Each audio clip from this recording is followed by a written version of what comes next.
Debate है उसमें जो एडिशनल आया, एडिशनल चीजों में फैक्टर ऑफ शिफ्टिंग डिवाइड करने की जरूरत पड़ती है। जो हिस्ट्री है जो काफी समय से प्रेजेंट है वहां फैक्टर ऑफ शिफ्टिंग डिवाइड करने की जरूरत नहीं पड़ती। क्वेश्चन ये आता है कि कब तक लोड बढ़ाते हैं, लोड बढ़ा है सेटलमेंट मिल रहा है, लोड बढ़ा है सेटलमेंट मिल रहा है, कब तक ये प्रोसेस चलती है? ये प्रोसेस जब तक चलती है, जैसे मान लो तुमने 1 किलोमीटर का लोड लगाया तो मान लो तुम्हें 2 mm का सेटलमेंट मिला, तुमने फिर 2 किलोमीटर का लोड लगाया तुम्हें 2.5 mm का सेटलमेंट मिला, तुमने 3 किलोमीटर का लोड लगाया तुम्हें 3.3 mm का सेटलमेंट मिला। ठीक है, तो एक पैटर्न मिल रहा होता है कि थोड़ा लोड लगाया थोड़ा सेटलमेंट लगा रहा है। लेकिन एक तुमने लोड मान लो 10 किलोमीटर का लोड लगाया और सेटलमेंट तुम्हें सीधा 1 मीटर मिल गया।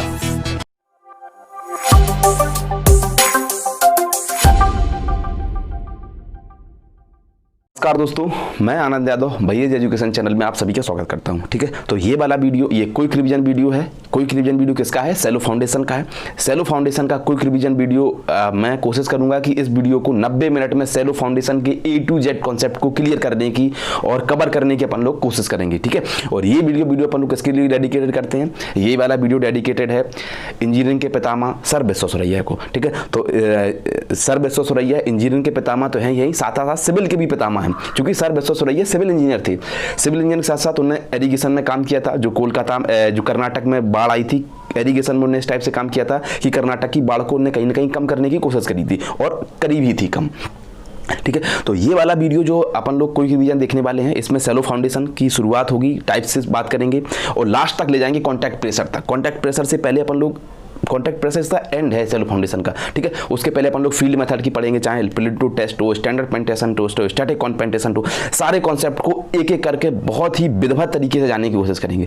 और ये वीडियो ज़्यादा आपका समय भी नहीं लेगा। कोशिश करूंगा, मेरी तरफ से पूरी तरह से कोशिश की जाएगी कि इस वीडियो को लगभग 1.5 घंटे में खत्म किया जाए। अगर आपने पूरी ईमानदारी के साथ इस वीडियो को 1.5 घंटे देख लिया तो गारंटी मेरी है कि आपका सेलो फाउंडेशन में कोई भी कॉन्सेप्ट मिसिंग नहीं होगा। वो गेट के लिए भी अच्छा रहेगा आपके लिए, और सेमेस्टर एग्जाम के लिए जो बच्चे सेमेस्टर का पेपर देंगे उनके लिए तो रामबाण है यही। एक बात पूरी कनेक्टिविटी बन जाएगी। सेलो फाउंडेशन में क्या क्या पढ़ते हैं, कैसे पढ़ते हैं, क्या क्या चीज़ें हैं, इन सब चीज़ों को मैंने बहुत ही अच्छे वे में पढ़ाने की भी कोशिश करूंगा कि सारे कॉन्सेप्ट क्लियर हैं। तो आप मेरे साथ पूरा बने रहें, इस वीडियो में लास्ट तक बने रहें। अगर वीडियो अच्छा लगे तो उसको लाइक करें, शेयर करें और चैनल को सब्सक्राइब करें। चलिए तो शुरुआत करते हैं सेलो फाउंडेशन से।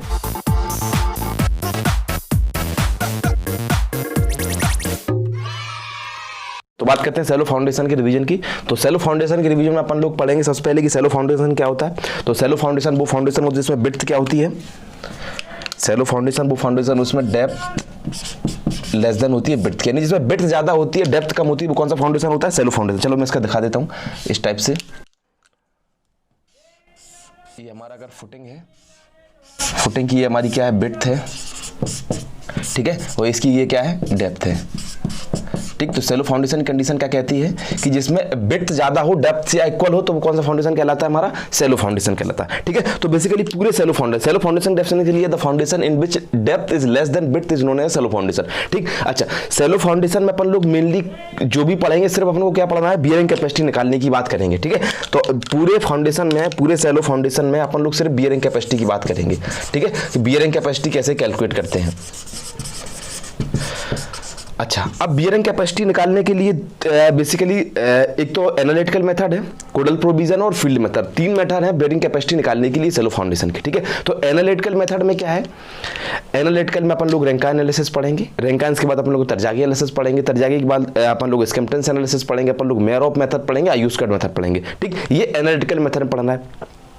उसके बाद बात आती है कि अपन लोग कोडल प्रोविजन में क्या है? कोडल प्रोविजन में अपन लोगों को कुछ पढ़ना नहीं है। कोडल प्रोविजन में क्या है? कोड डायरेक्ट कोड में वैल्यू गिवन है, जैसे BIS है, ब्यूरो ऑफ इंडियन स्टैंडर्ड, और CPWD है या CPWD central public work department है। इन कोड में क्या है कि जोन वाइज सॉइल की बियरिंग कैपेसिटी गिवन है, वहां से हम सॉइल की बियरिंग कैपेसिटी को लेंगे और अपनी फुटिंग को डिजाइन करेंगे। मतलब जिस जोन में अपनी फुटिंग बनाना है उस जोन की बियरिंग कैपेसिटी उस कोड में देखेंगे और अपनी फुटिंग को डिजाइन करेंगे। ठीक, उसके बाद आता है फील्ड मेथड। तो फील्ड मेथड में अपन लोगों को 3 मेथड पढ़ना है, एक तो plate load test, standard penetration test और स्टैटिक कॉम्पेनिट्रेशन टेस्ट। 3 टेस्ट है, तीनों टेस्ट को अच्छे से देखेंगे, इसी वीडियो में देखेंगे बेसिकली। ठीक है, तो सबसे पहले बात करते हैं कि अपन लोगों ने बात करी कि सेलो फाउंडेशन क्या है। तो सेलो फाउंडेशन वो फाउंडेशन उसमें डेप्थ क्या होती है? लेस देन होती है किसके? विड्थ के। तो वो कौन सा फाउंडेशन कहलाता है? Shallow foundation. ठीक है, उसके बाद फिर आती है टाइप्स ऑफ सेलो फाउंडेशन, ठीक है। तो मैं एक एक चीज बताऊंगा, कुछ भी मिसिंग नहीं होगा इस वीडियो में, इस चीज का विशेष ध्यान रखना, ठीक है। और वीडियो पूरा देखना लास्ट तक, एक आध अच्छे न्यूमेरिकल भी एक आध हो सकता है तो करें, और सारे कॉन्सेप्ट को विधिवत तरीके से क्लियर करने की अपन लोग कोशिश करेंगे, ठीक है। तो उसके बाद आता है types of foundation, types of shallow foundation, shallow foundation, ठीक है। सेलो फाउंडेशन के बेसिकली टाइप्स क्या हैं? सेलो फाउंडेशन के टाइप्स होते हैं strip footing, isolated footing, combined footing और राफ्ट फुटिंग, ये मेनली टाइप्स हैं। और भी टाइप्स होते हैं बट अपन लोग सिर्फ इन्हीं की बात करेंगे, ठीक है। तो स्ट्रिप फुटिंग की बात करते हैं। स्ट्रिप फुटिंग आप लोगों को पिक्चर में दिख रही होगी। स्ट्रिप फुटिंग का इस्तेमाल कहां करते हैं? स्ट्रिप फुटिंग इस्तेमाल कहां करते हैं? सबसे पहले बात करते हैं स्ट्रिप फुटिंग की, ठीक है। तो स्ट्रिप फुटिंग का इस्तेमाल कहां किया जाता है? जहां लेंथ ग्रेटर देन होती है किसके? विड्थ के, एटलीस्ट 5 टाइम ऑफ विड्थ, ठीक। वहां कौन सी फुटिंग होती है? स्ट्रिप फुटिंग होती है, ठीक है। स्ट्रिप फुटिंग का इन द सेंस ऑफ, जैसे ये हमारा अगर हमारा ग्राउंड लेवल है तो इसमें अगर हम ये फुटिंग बनाए इस टाइप से, ये मान लो अगर हमारी फाउंडेशन बना है तो इसकी विड्थ क्या है? कम, बट लेंथ क्या है? ज्यादा। तो ये कौन सी फुटिंग होती है? Strip footing. स्ट्रिप के बाद फिर हमारी आती है आइसोलेटेड फुटिंग। आइसोलेटेड फुटिंग की भी पिक्चर दिख रही होगी आप लोगों को, आइसोलेटेड फुटिंग, ठीक है। आइसोलेटेड फुटिंग की बात करते हैं। आइसोलेटेड फुटिंग का मतलब क्या है? जिसमें केवल एक हो, जैसे ये हमारा सॉइल है, ये अगर हमारा ग्राउंड है तो इसमें ये फुटिंग बनी है, तो ये क्या कहलाती है? Isolated footing. आइसोलेटेड भी कई टाइप्स की हो सकती है, रेक्टेंगुलर हो सकती है, स्क्वायर हो सकती है, सर्कुलर हो सकती है, ये अभी अपन लोग बात करेंगे। तरजागी की जब बात करेंगे तो इन सब टाइप्स की फुटिंग की बियरिंग कैपेसिटी निकालना सीखेंगे, ठीक है। तो आइसोलेटेड फुटिंग भी समझ में आ गया। उसके फिर आता है कंबाइंड फुटिंग। कंबाइंड फुटिंग की बात करते हैं तो कंबाइंड फुटिंग का मतलब क्या है भाई मेरे? कंबाइंड फुटिंग का मतलब क्या है? जैसे कभी कभी क्या होता है ना कि अगर हिली एरिया में अपन लोग कंस्ट्रक्शन कर रहे हैं, मतलब समझ रहे हैं ना, इधर इस टाइप से या इधर की सूज इस टाइप से, इधर अगर हमारी सॉइल लूज है, लूज सॉइल है इधर की, और यहाँ की सॉइल क्या है? हार्ड है, या हार्ड लिख दें इसको, हार्ड सॉइल है यहाँ की, ठीक है। तो हमें क्या करना पड़ेगा? अब हमें अलग अलग फुटिंग देनी पड़ेगी। तो हम क्या करते हैं? इस टाइप से बनाते हैं। जैसे मान लो इस टाइप की अगर यहाँ सॉइल लूज है, यहाँ की सॉइल हार्ड है, तो यहाँ का एरिया क्या रखना पड़ेगा? फुटिंग एरिया में ज़्यादा रखना पड़ेगा, और यहाँ एरिया क्या रख सकते हैं? कम रख सकते हैं। तो कहीं ना कहीं इस टाइप से फुटिंग अपन प्रोवाइड कर सकते हैं। हम देखो इस चीज़ को,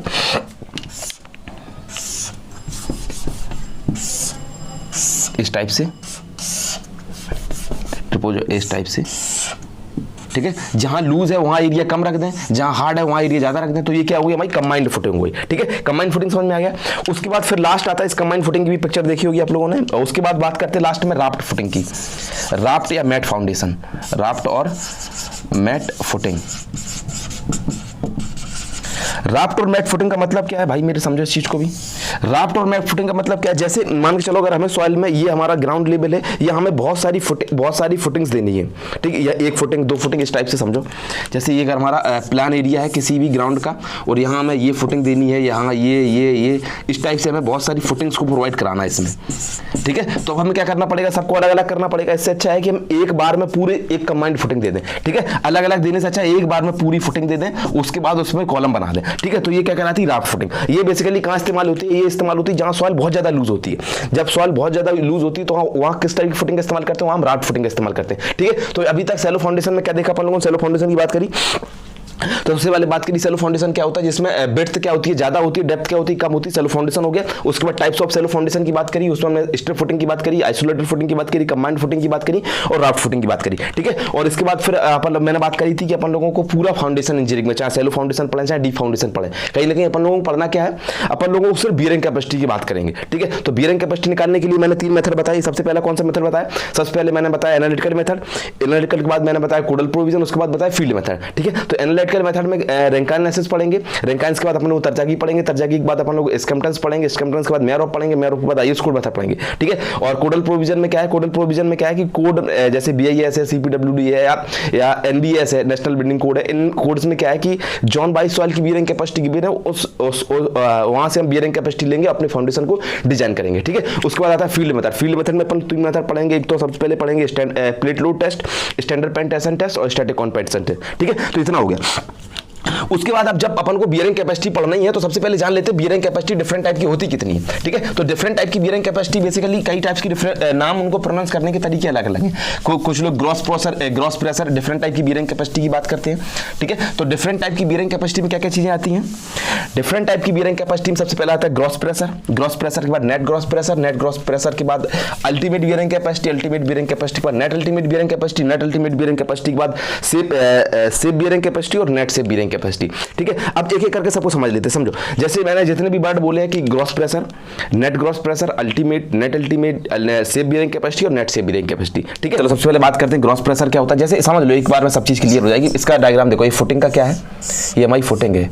ये मान लो हमारी कोई फुटिंग है, स्ट्रिप फुटिंग है, कोई भी टाइप की फुटिंग है, ये फुटिंग है, ठीक है। इस फुटिंग के ऊपर क्या होगा, यहाँ सॉइल होगी ना मेरे भाई, यहाँ सॉइल होगी।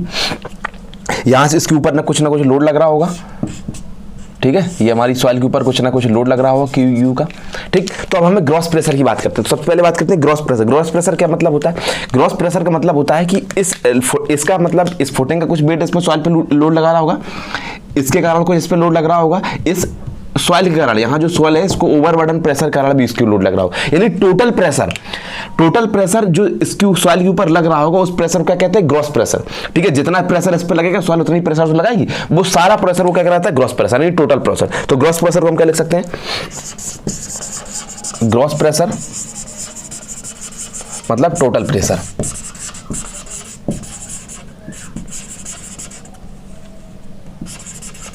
ठीक है। इसको किस में मेजर करते हैं? जितने भी हम बियरिंग कैपेसिटी की बात करेंगे किलो न्यूटन पर मीटर स्क्वायर में मेजर की जाएगी, ठीक है। तो ग्रॉस प्रेशर क्या है? Total pressure. अब इसको किससे लिखते हैं? ग्रॉस प्रेशर यानी क्यू जी, ठीक है। तो क्यू जी क्या आ जाएगा? टोटल, ठीक।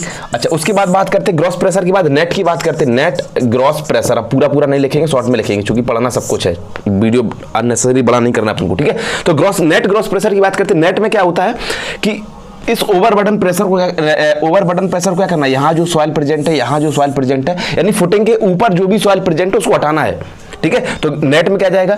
तो नेट ग्रॉस प्रेशर में क्या जाएगा? Gross pressure minus overburden pressure, ठीक। बस नेट जहां भी शब्द आएगा वहां ओवरबर्डन प्रेशर को हटाना है, इतना समझ रखो। अभी जितना भी पढ़ेंगे तो नेट ग्रॉस प्रेशर का आएगा तो ओवरबर्डन प्रेशर हटा दिया। उसके बाद अल्टीमेट आता है, ultimate bearing capacity, UBC. Direct सुनो, अल्टीमेट बियरिंग कैपेसिटी का मतलब क्या होता है? अल्टीमेट बियरिंग कैपेसिटी का मतलब होता है इस पर कितना लोड लगा सकते हैं, या ये सॉइल कितना मैक्सिमम लोड बर्दाश्त कर सकती है without causing the share failure. यानी इसमें शेयर फेलियर ना हो, यानी किसी टाइप का फेलियर ना हो, उस लोड को या उस बियरिंग कैपेसिटी को हम कौन सा कहते हैं? अल्टीमेट ग्रॉस प्रेशर, ठीक है। तो इसको क्या लिख सकते हैं? तो अल्टीमेट बियरिंग कैपेसिटी क्या जाएगा? ग्रॉस प्रेशर क्यूजी मैक्स, यानी मैक्सिमम जो ग्रॉस प्रेशर लग सकता है, मैक्सिमम ग्रॉस प्रेशर किसी भी फुटिंग में जो लग सकता है उसको हम क्या कहते हैं? अल्टीमेट प्रेशर कहते हैं, ठीक है। अल्टीमेट के बाद फिर क्या आता है? Net ultimate bearing capacity. Net ultimate bearing capacity में क्या जाएगा? नेट अल्टीमेट बियरिंग कैपेसिटी में क्या आएगा? सिंपल सी बात, वही फिर नेट के लिए। तो नेट अल्टीमेट बियरिंग कैपेसिटी क्या जाएगा? ग्रॉस प्रेशर को क्या करना है हमें? मैक्सिमम ग्रॉस प्रेशर क्यूजी मैक्स में से हमें क्या सब्ट्रैक्ट करना है? Overburden pressure. तो हमारा क्या जाएगा? नेट अल्टीमेट बियरिंग कैपेसिटी, ठीक। नेट अल्टीमेट के बाद आता है safe bearing capacity. Net ultimate के बाद आता है net safe bearing capacity. Net safe bearing capacity, net safe bearing capacity का मतलब क्या है भाई मेरे? नेट सेफ बियरिंग कैपेसिटी का मतलब क्या है? जो भी अपना नेट अल्टीमेट लिखा उसमें फैक्टर ऑफ सेफ्टी डिवाइड कर दो, ठीक है। तो नेट सेफ बियरिंग कैपेसिटी क्या जाएगा? Net ultimate bearing capacity divide by factor of safety. भाई मेरे समझ में आ रहा ना मामला? नेट सेफ बियरिंग कैपेसिटी यहां से आ जाएगी।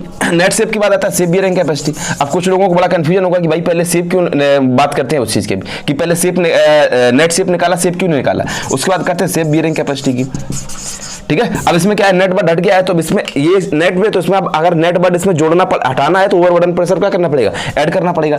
तो सेफ बियरिंग कैपेसिटी क्या जाएगी? सेफ बियरिंग कैपेसिटी जाएगी net safe bearing capacity plus overburden pressure, ठीक है। इसको क्या लिख सकते हैं? QNS divide by factor of safety plus sigma bar, ठीक है। तो यह क्या है? Safe bearing capacity. अब समझते हैं इस चीज को, ठीक है। यहां पर लोगों ने ओवरबर्डन प्रेशर में हम कभी भी फैक्टर ऑफ सेफ्टी का डिवाइड नहीं करते, इसलिए सबसे पहले अपन लोगों ने नेट सेफ बियरिंग कैपेसिटी निकाली, ठीक है। क्यों नहीं करते? क्यों नहीं भाई? कि यहाँ की जो भी यहाँ सॉइल प्रेजेंट है उसकी बियरिंग कैपेसिटी हम उसमें फैक्टर ऑफ सेफ्टी डिवाइड नहीं करते, क्योंकि ये बहुत लंबे समय से इस जो भी सवाल यहाँ प्रेजेंट है उसकी हिस्ट्री है, बहुत समय से यहाँ प्रेजेंट है, तो उसमें हमें नेट से उसमें हमें overburden factor of safety divide करने की जरूरत नहीं पड़ती है। फैक्टर ऑफ सेफ्टी हम सिर्फ वहीं डिवाइड करते हैं जो भी जो एडिशनल उसमें लोड आया है। अगर एडिशनल इसमें लोड लगा है या फुटिंग का जो भी यूनिट वेट है या फुटिंग का जो भी वेट है, उसमें जो एडिशनल आया, एडिशनल चीजों में फैक्टर ऑफ सेफ्टी डिवाइड करने की जरूरत पड़ती है। जो हिस्ट्री है, जो काफी समय से प्रेजेंट है, वहां फैक्टर ऑफ सेफ्टी डिवाइड करने की जरूरत नहीं पड़ती। ठीक है, तो अपन लोगों ने नेट से बियरिंग कैपेसिटी, जितने टाइप की बियरिंग कैपेसिटी सब कुछ देख लिया। ठीक है, इन्हें अलग है सब कुछ एक ही, हर टाइप की सॉइल के लिए सारे टर्म निकालते हैं चाहे, बट इनको प्रोनाउंस करने के तरीके अलग अलग। समझो इस बात को मैं क्या बोलना चाह रहा हूं। मैं ये बोलना चाह रहा हूं मेरे भाई कि अगर तुम कहो कि हम क्ले सॉइल की बात करें या फाइव सॉइल की बात करें या C5 सॉइल की बात करें, तो क्या उनमें इस तरह सारे टर्म नहीं निकलेंगे? यहाँ सारे टर्म निकलेंगे। अब कुछ लोग ऐसा समझ लेंगे हम क्ले सॉइल के लिए हम अल्टीमेट बियरिंग कैपेसिटी निकालेंगे और फाइव सॉइल के लिए अल्टीमेट बियरिंग कैपेसिटी नहीं निकलेगी। नहीं, तो चाहे C सॉइल हो, चाहे फाइव सॉइल हो, चाहे C5 सॉइल हो, सारी सॉइल के लिए सारे टर्म निकलते हैं। चाहे वो ग्रॉस प्रेशर हो, नेट ग्रॉस प्रेशर हो, अल्टीमेट हो, नेट अल्टीमेट हो, सेफ हो या नेट सेफ हो, सब कुछ सारी सॉइल के निकलता है। बट इनके प्रोनाउंस करने के तरीके अलग अलग हैं, देखने का नजरिया अलग अलग, बट काम क्या है? एक ही है। सब कुछ क्या है? बियरिंग कैपेसिटी है। ठीक है, उसके बाद फिर अपन लोग किसकी बात करेंगे? उसके बाद फिर अपन लोगों को बात करना होता है कि सॉइल में बियरिंग कैपेसिटी निकालने के लिए दो तरीके होते हैं। ये तो नाम हो गया, तरीके क्या है। बियरिंग कैपेसिटी निकालने के लिए एक तो हम bearing capacity share failure criteria के बेसिस पर निकालते हैं, सेटलमेंट फेलियर क्राइटेरिया के बेसिस पर निकालते हैं। इस पर क्वेश्चन आए हुए गेट में, देखना हो जाएगा। ठीक है, तो बियरिंग कैपेसिटी निकालने के ये तो डिफरेंट टाइप बियरिंग कैपेसिटी निकालने के लिए दो मेथड थे। या तो हम शेयर फेलियर क्राइटेरिया के बेसिस पर बियरिंग कैपेसिटी निकालें या सेटलमेंट फेलियर के बेसिस क्राइटेरिया के बेसिस पर बियरिंग कैपेसिटी निकालें। चाहे हम शेयर पे निकालें, चाहे हम शेयर क्राइटेरिया से बियरिंग कैपेसिटी निकालें, चाहे हम सेटलमेंट से निकालें। ठीक है, इनसे जो मिनिमम आएगा, ठीक है, इन दोनों में से, इससे भी निकालो इससे भी निकालो, इन दोनों में जो मिनिमम होगा वही हमारी क्या होगी? Bearing capacity. फाइनल वही क्या होगी? हमारी बियरिंग कैपेसिटी। ठीक है, इन दोनों में जो मिनिमम होगा वही हमारी क्या होगी? Bearing capacity. मामला समझ में आ रहा है मेरे भाई? ठीक है, तो अपन लोगों ने अभी तक देखा कि different type of bearing capacity क्या होती है, निकालने के तरीके क्या है, शेयर फेलियर क्राइटेरिया से और सेटलमेंट फेलियर क्राइटेरिया से। बात करते हैं शेयर फेलियर की। शेयर फेलियर, ठीक है, तो शेयर फेलियर बेसिकली क्या है? शेयर फेलियर कितने टाइप का है? शेयर फेलियर बेसिकली टाइप का है general share failure, general share failure, उसके बाद लोकल शेयर फेलियर, उसके बाद पंचिंग शेयर फेलियर। ठीक है, शॉर्ट में लिख रहा है चूंकि समय अपने पास कम है। ठीक है, जनरल शेयर फेलियर किस कहाँ कर करता है? हार्ड सैंड में या डेंस सैंड में, डेंस सैंड या स्टिप के लिए या OCC सॉइल में। ठीक है, समझ में आया कि जनरल शेयर फेलियर कहाँ कर, पंचिंग शेयर के लिए कहाँ कर करता है? लूज सैंड में, सॉफ्ट क्ले में या NCC सॉइल में। अब NCC सॉइल, OCC सॉइल क्या है समझते हैं इस चीज को। ठीक है, पंचिंग शेयर फेलियर कहाँ कर करता है? वेरी लूज सैंड में। वेरी लूज सैंड में कौन सा शेयर फेलियर करता है? पंचिंग शेयर फेलियर करता है। ठीक है, लूज क्ले लिख दो, लूज सैंड लिख दो, या लूज क्ले में भी अकर करता है। ठीक है, ये भी लूज क्ले में और NCC सॉइल में भी अकर करता है। ठीक है, समझ में आया कि जनरल शेयर फेलियर सबसे पहले बात करी। शेयर फेलियर कहाँ? शेयर फेलियर तीन टाइप का, general share failure, local shear failure, punching share failure. General share failure कहाँ करता है? डेंस सैंड में, स्टिप क्ले में, OCC सॉइल में। ठीक है, लोकल शेयर फेलियर कहाँ करता है? लूज सैंड में, सॉफ्ट क्ले में और NCC सॉइल में। ठीक है, अब NCC OCC का मतलब क्या होता है? NCC का मतलब क्या होता है? Over consolidated clay. अभी अपन लोग जब सॉइल मैकेनिक्स पढ़ेंगे तो ये चीज आती है उसमें। Over consolidated clay, over consolidated clay का मतलब क्या है? कंसोलिडेशन हो गया। कंसोलिडेशन का मतलब क्या है कि जैसे अगर ये कोई बिल्डिंग है, बिल्डिंग का मतलब क्या है कि यहाँ कोई ये इसके पास्ट में, जब समझ रहे हैं, यहाँ कोई मतलब पास्ट में बहुत बड़ी बिल्डिंग बनी थी, पास्ट में बड़ी बिल्डिंग बनी थी, उसके बाद बिल्डिंग टूट गई अर्थक्वेक के कारण, उसके बाद फिर हम छोटी बिल्डिंग बनाएंगे, तो वो सॉइल क्या है? ओवर कंसोलिडेटेड क्या है? यानी जिसके पास्ट में बहुत ज्यादा लोड था बट प्रेजेंट में लोड क्या है? बहुत कम है, तो वो कौन सी सॉइल होती है? OCC soil. NCC सॉइल की बात करते हैं जिसके पास्ट में लोड बहुत कम था बट प्रेजेंट में लोड क्या है? बहुत ज्यादा है। मान लो यहाँ 2 माले की बिल्डिंग थी, वो टूट गई, उसके बाद हमने 10 माले की बिल्डिंग बनाई। ठीक है, तो अभी सॉइल क्या है? NCC सॉइल, यानी नॉर्मल कंसोलिडेटेड के लिए। NCC सॉइल को हम वर्जिन सॉइल भी बोलते हैं। ठीक है, यानी इसके पास्ट में लोड बहुत कम था बट प्रेजेंट में लोड क्या है? बहुत ज्यादा है। ठीक है, उसके बाद क्या होता है? इसमें क्या होता है? Angle of internal friction, angle phi की वैल्यू क्या होती है? 36 से ज्यादा होती है। ठीक, उसके बाद क्या आता है? ID रिलेटिव इंडेक्स डेंसिटी क्या होती है? 70% ज्यादा होती है। बॉयड रेशियो क्या होता है? 0.55 से कम होता है। SPT नंबर क्या होता है? इसमें SPT नंबर ग्रेटर देन 30 होता है। और इसमें एक चीज और होती है, इसमें unconfined compressive strength, unconfined compressive strength क्या होती है? 100 से ज्यादा होती है, 100 किलोमीटर मीटर स्क्वायर से ज्यादा होती है। ठीक है, ये किसकी बात करी अपन लोगों ने? जनरल शेयर फेलियर में मैंने सब कुछ यहाँ लिख दिया, जो कुछ होता है इस एक लाइन में लिखा है। मैंने कहा डेंस सैंड में कर करता है, स्टिप के लिए में कर करता है, उसी सॉइल में कर करता है। एंगल ऑफ इंटरनल फ्रिक्शन 36 से बड़ा हो, डेंसिटी इंडेक्स 70% ज्यादा हो, बॉयड रेशियो 0.55 से कम हो, स्पीड नंबर 30 से ज्यादा, अनकन्फाइंड कंप्रेसिव 100 ज्यादा हो। ठीक है, उसके बाद बात करते हैं हम लूज सैंड में। तो लूज सैंड में क्या होता है? जब एंगल ऑफ इंटरनल फ्रिक्शन यानी फाई की वैल्यू क्या होती है? लेस देन 20 डिग्री होता है। ठीक है, और ID की वैल्यू क्या होती है? लेस देन 28 होता है, सॉरी 28 होता है, और डिग्री होता है। आईडी की वैल्यू क्या होती है, 20 से कम होती है, 20% से कम होती है। बॉयड रेशियो ज़्यादा होता है, 0.75 से ज़्यादा होता है। एसपीटी नंबर 5 से कम होता है, ठीक। और अनकन्फाइंड कंप्रेसिव स्ट्रेंथ क्या होती है, अनकन्फाइंड कंप्रेशन 80 से भी कम होती है, 80 किलोन्यूटन पर मीटर स्क्वायर से भी कम होती है, ठीक है। तो ये क्या है, general share failure, local shear failure और पंचिंग शेयर फेलियर, ठीक है। अब एक काम करता हूँ, इनके डायग्राम बना देता हूँ, डायग्राम से इनके फेलियर पैटर्न दिख जाएंगे अपन लोगों को, ठीक है। तो सबसे पहले बात करते हैं लोकल पंचिंग में, ऐसा कुछ है नहीं इसमें, इसकी वैल्यू इसमें नहीं गिवन है, बट लोकल और जनरल की वैल्यू है, ठीक है। तो वो अपन लोगों ने देख ली, ठीक है। तो अभी क्या करना है, वीडियो को अगर अच्छा लगा है तो भाई वीडियो को ज़्यादा से ज़्यादा शेयर करो, ठीक। अगर कंटेंट अच्छा लगा है, जो भी मैं पढ़ा रहा हूँ अगर अच्छा लगा है तो वीडियो को ज़्यादा से ज़्यादा शेयर करो, चैनल को सब्सक्राइब करो, ठीक है। चलो ठीक, अब बात करते हैं सेटलमेंट क्राइटेरिया। जैसे अगर हम जनरल शेयर फेलियर की बात करें तो इसमें कैसा सेटलमेंट होता है, इसमें सडन सेटलमेंट होता है। सडन से मतलब क्या है, जैसे ये हमारा लोड है, ये हमारा अगर लोड है और ये हमारा सेटलमेंट है, ठीक। जैसे इसमें लोड लगाएंगे तो इस टाइप से कुछ फेलियर पैटर्न मिलता है हमें, ठीक है। जैसे लोड लगाया, ये फेलियर पैटर्न अपन लोगों को दिखता है, ठीक। अभी अपन लोग जब प्लेट लोड टेस्ट पढ़ेंगे उसमें ये पैटर्न अपन को दिखेगा, मिलेगा, ठीक। तो इसमें क्या है, एक पर्टिकुलर पॉइंट पर सडन फेलियर है, तो जनरल शेयर फेलियर क्या होता है, सडन फेलियर होता है। उसके बाद बात करते हैं लोकल शेयर फेलियर की। तो लोकल शेयर फेलियर क्या होता है, प्रोग्रेसिव फेलियर होता है। प्रोग्रेसिव से मतलब अगर ये हमारा लोड है, अगर लोड यहाँ लग रहा है, ये हमारा क्या है, सेटलमेंट है, ठीक है। तो इसमें क्या होता है, प्रोग्रेसिव। प्रोग्रेसिव मतलब ये, इसमें कोई सडन पॉइंट नहीं मिलता है। तो जनरल शेयर फेलियर एक पर्टिकुलर पॉइंट पे यानी सडन फेलियर होता है, और local shear failure progressive failure होता है, और पंचिंग शेयर फेलियर भी प्रोग्रेसिव फेलियर होता है, ठीक है। पंचिंग में यही, इसका डायग्राम यहाँ बना दो, punching share failure, punching share failure. Punching share failure का आएगा, ये हमारा लोड है, ये सेटलमेंट है, ये लोड है, ये हमारा सेटलमेंट है, ठीक है।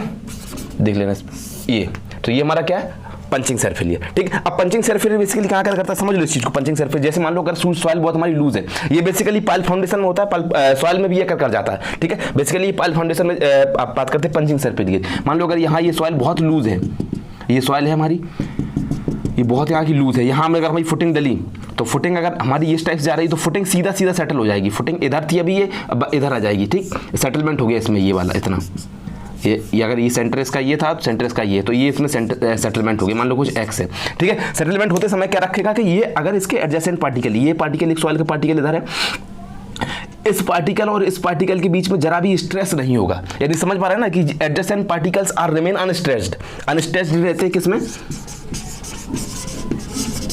अनस्ट्रेस्ड रहते हैं किसमें, पंचिंग शेयर फेलियर, ठीक है। तो अपन लोगों ने तीनों टाइप के शेयर फेलियर की बात करी, जनरल शेयर फेलियर की बात करी, लोकल शेयर फेलियर की बात करी, पंचिंग शेयर फेलियर की बात करी, ठीक है। तो मैंने बताया था बियरिंग कैपेसिटी निकालने के लिए कौन से मेथड है, दो मेथड होते हैं बेसिकली। तो हम शेयर फेलियर की बेसिस पे बियरिंग कैपेसिटी निकालते हैं, पंचिंग शेयर फेलियर की बेसिस पे बियरिंग कैपेसिटी निकालते हैं, सेटलमेंट फेलियर की बेसिस पे बियरिंग कैपेसिटी निकालते हैं, ठीक है। तो उसके बाद अपन लोगों ने सबसे पहले बात करी शेयर फेलियर की। शेयर फेलियर में अपन तीनों फेलियर देख ली, जनरल शेयर फेलियर देख लिया, लोकल शेयर फेलियर देख लिया और पंचिंग शेयर फेलियर देख लिया, ठीक है। सबसे पहले बात करते हैं एनालिटिकल मेथड की,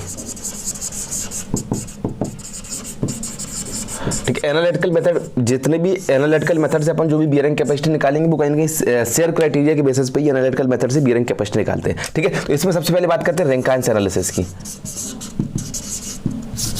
रैंकाइन्स एनालिसिस,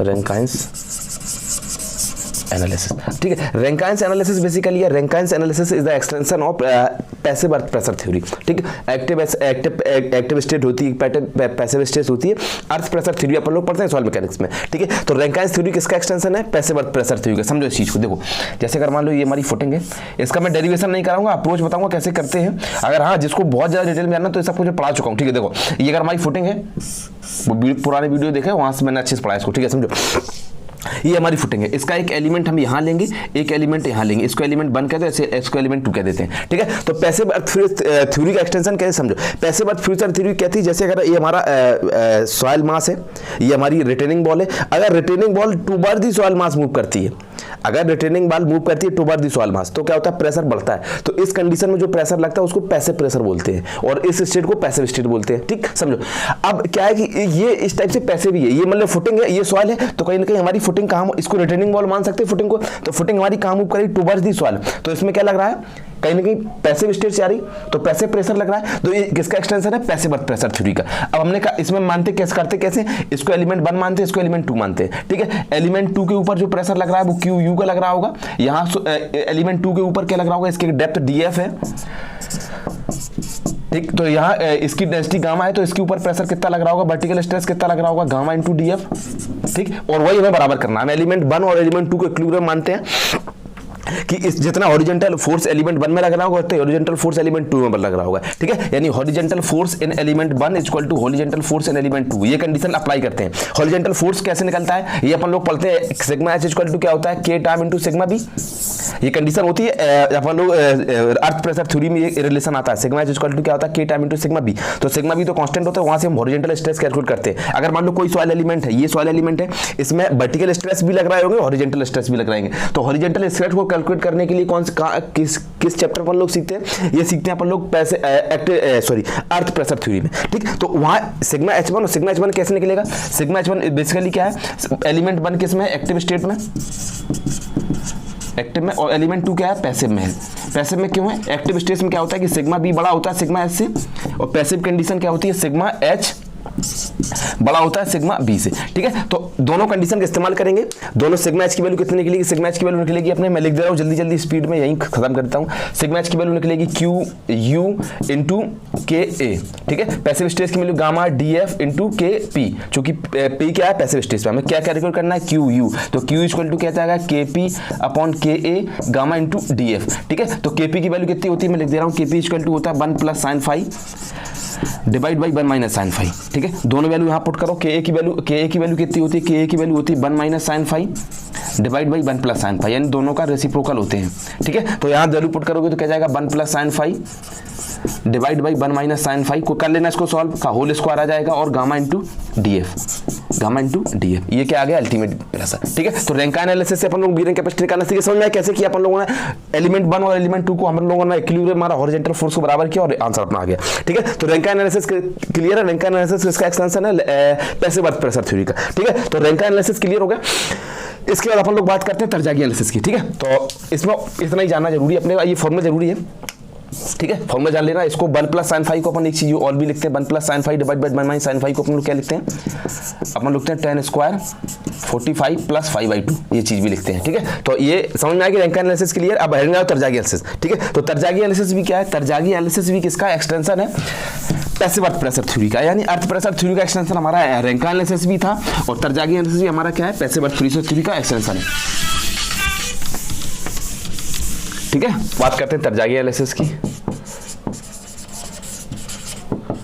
तरजागी एनालिसिस, ठीक है, अपन लोगों ने अभी रैंकिन एनालिसिस देखा। रैंकिन एनालिसिस क्या था, एक्सटेंशन था किसका, पैसिव अर्थ प्रेशर थ्योरी का। तरजागी एनालिसिस भी किसका एक्सटेंशन है, पैसिव अर्थ प्रेशर थ्योरी का। ठीक है, तो इसमें क्या है, सबसे पहले इसमें देखेंगे, जैसे मान चलो ये फुटिंग, मैं समझा देता हूँ क्या है। जैसे ये फुटिंग है, मान लो हमारी, दिस इज द फुटिंग।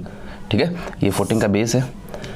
तरजागी से पहले आए थे स्कैम्पटन्स, स्कैम्पटन्स ने क्या, सॉरी, तरजागी से पहले आए थे प्रेंटल्स। प्रेंटल्स ने क्या माना था कि बेस ऑफ द फुटिंग क्या थी हमारी, स्मूथ थी। अगर ये फुटिंग का अगर हमारा बेस है तो ये क्या था, स्मूथ था। बट तरजागी ने क्या कहा था कि base of the footing smooth नहीं होता है बल्कि रफ होता है, जो एक्चुअली में होता है। ठीक है, तो इन्हें बेस ऑफ द पहला जंक्शन क्या था, बेस ऑफ द फुटिंग को रफ माना था। और ये किसके लिए वैलिड था, ये वैलिड था स्ट्रिप फुटिंग के लिए। स्ट्रिप फुटिंग कंडीशन क्या थी कि लेंथ ग्रेटर देन होना चाहिए 5 टाइम ऑफ विड्थ के। ठीक है, ये थी। उसके बाद इन लोगों ने बात करी थी कि इसका कुछ शेयर फेलियर पैटर्न दिखाई देता, कुछ इस टाइप से इसमें पैटर्न दिखाई देता। मैं पैटर्न की बात करता हूं। ठीक है, तो ये इस टाइप से इसमें 3 जोन बनते हैं, जोन नंबर 1, जोन नंबर 2 और जोन नंबर 3। जोन नंबर 1 हमारा क्या कहलाता है, जोन नंबर 1 कहलाता है इलास्टिक इक्विलिब्रियम, और जोन नंबर 2 क्या कहलाता है, रेडियल शेयर। जोन नंबर 3 क्या कहलाता है हमारा, लीनियर शेयर। ठीक है, तो जोन 1 के हमारा जोन 1 किस में होता है, इलास्टिक इक्विलिब्रियम में। ये एंगल कितना होता है, 45 माइनस 5/2, जो हमारा रेडियल शेयर वाला जोन बेस के साथ यानी ग्राउंड लेवल के साथ जो एंगल बनाता है वो कितना होता है, 45 माइनस टी, ये क्या होता है, 5 होता है। चलो, ये तो तरजागी का एजम्पशंस था, या तरजागी ने जो फेलियर पैटर्न की बात करी थी। और दूसरी चीज प्लस तरजागी ने क्या कहा था, जो एजम्पशंस में माना, एजम्पशंस में कहते हैं तरजागी ने कहा था बेस ऑफ द फुटिंग में को रफ माना था, पहला एजम्पशन। दूसरा क्या था, स्ट्रिप फुटिंग के लिए वैलिड था। तीसरा एजम्पशन ये था, इन्होंने कहा था कि इसके ऊपर इतना इसका लोड लग रहा है, यानी जितना इसमें मतलब ओवरबर्डन प्रेशर जो भी लग रहा है, ओवरबर्डन प्रेशर को इन्होंने इग्नोर किया था। ओवरबर्डन प्रेशर,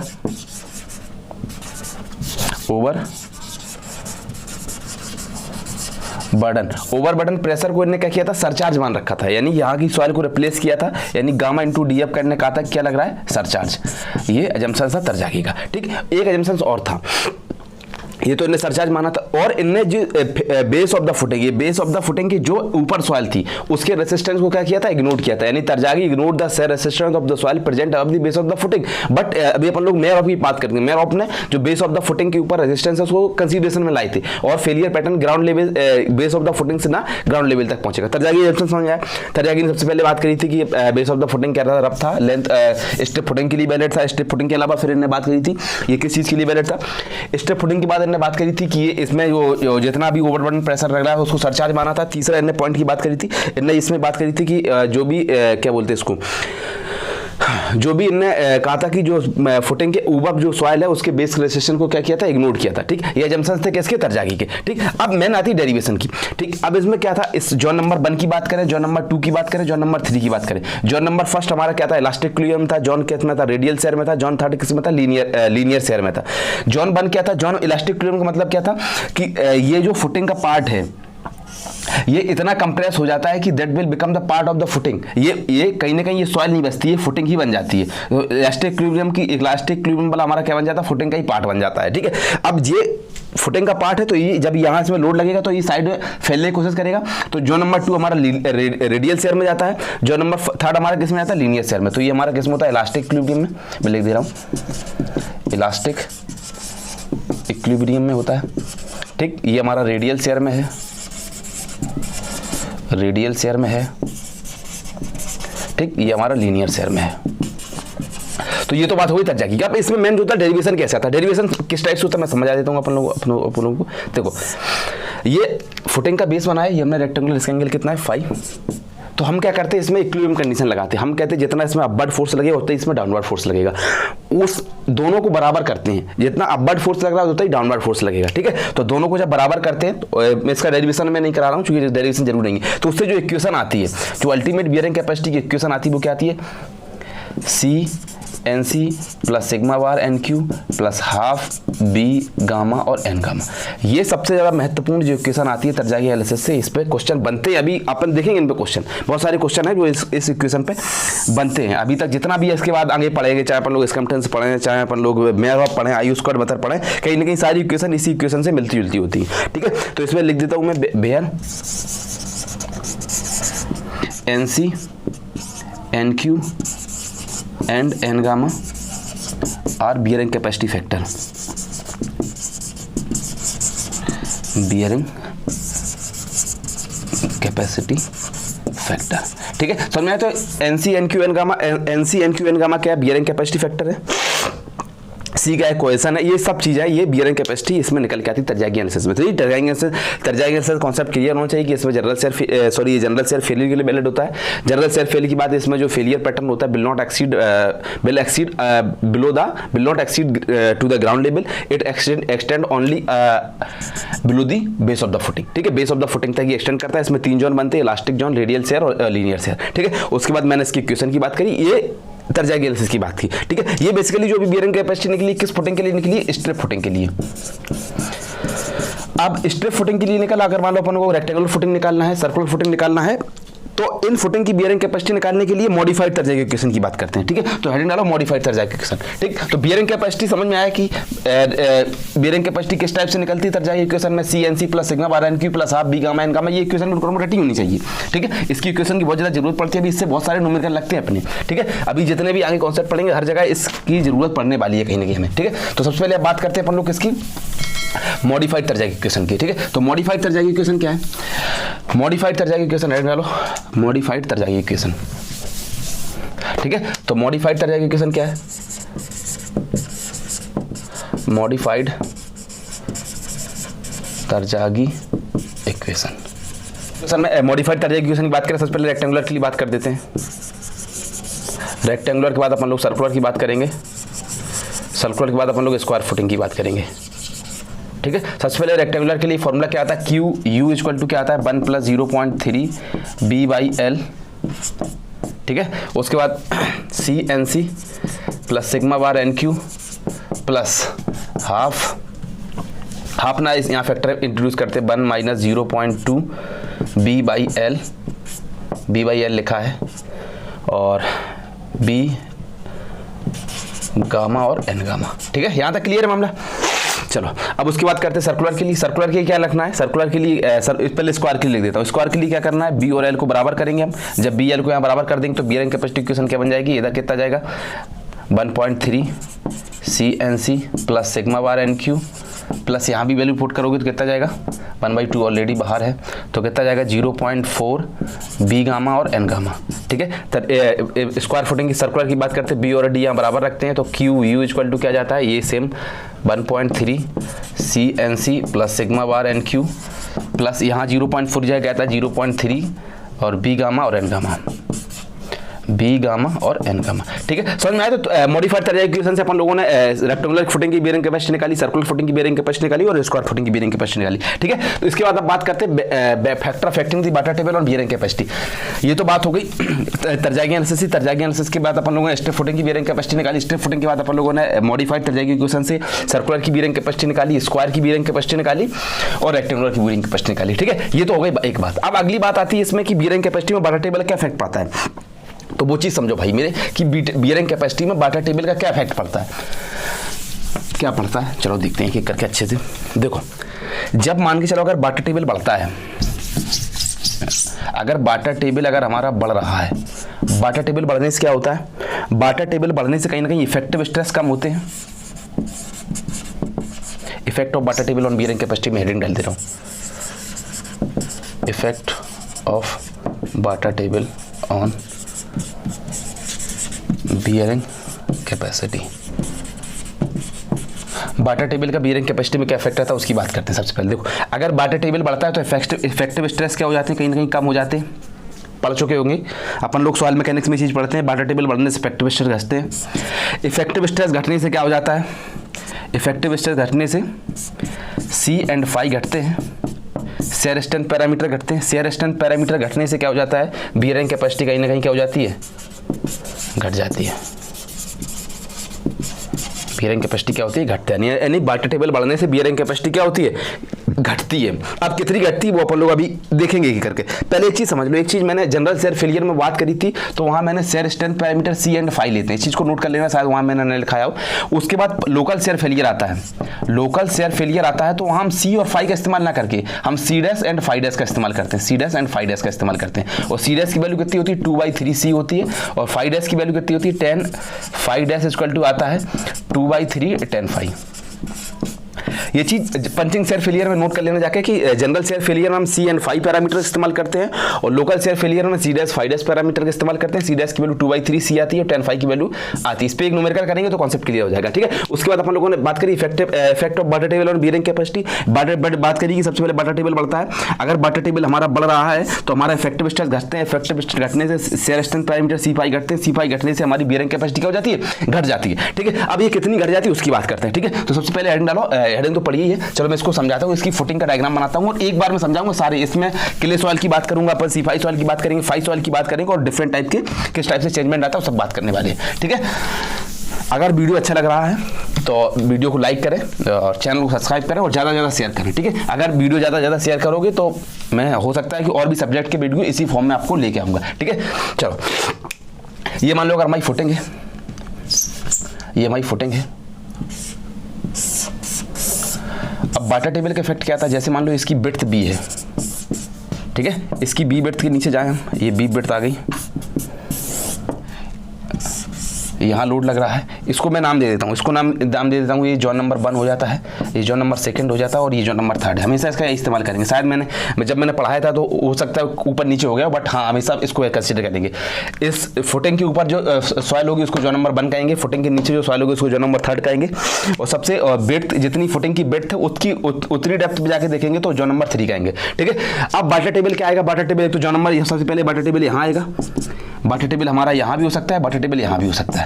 ठीक है, तो बाटा टेबल की कंडीशन देखेंगे। केस नंबर 1 की बात करेंगे, केस नंबर 1 में क्या आएगा, केस नंबर 1 में आएगा जब बाटा टेबल हमारी जॉन नंबर 3 में होगी, जब जॉन नंबर 3 में होगी तो क्या कोई चेंज आएगा, नो चेंज। समझ में आ रहा है, तो बेयरिंग कैपेसिटी में कोई चेंज नहीं आता। केस नंबर 3 सेकंड में क्या देखेंगे, सेकंड में देखेंगे सिर्फ जब हमारी जॉन 2 में होंगे हम लोग, जॉन 2 में आएंगे तो बेयरिंग कैपेसिटी के फॉर्मूला जाएगा, मैं लिख देता हूँ। स्ट्रिप फुटिंग के बेयरिंग कैपेसिटी क्या था, bearing capacity Q equal to था CNC plus sigma bar NQ plus half B gamma N gamma, ठीक है। तो अगर हम जोन नंबर सेकंड में हैं, जोन नंबर सेकंड में जो सॉइल होती है वो इस टर्म से रिलेटेड है।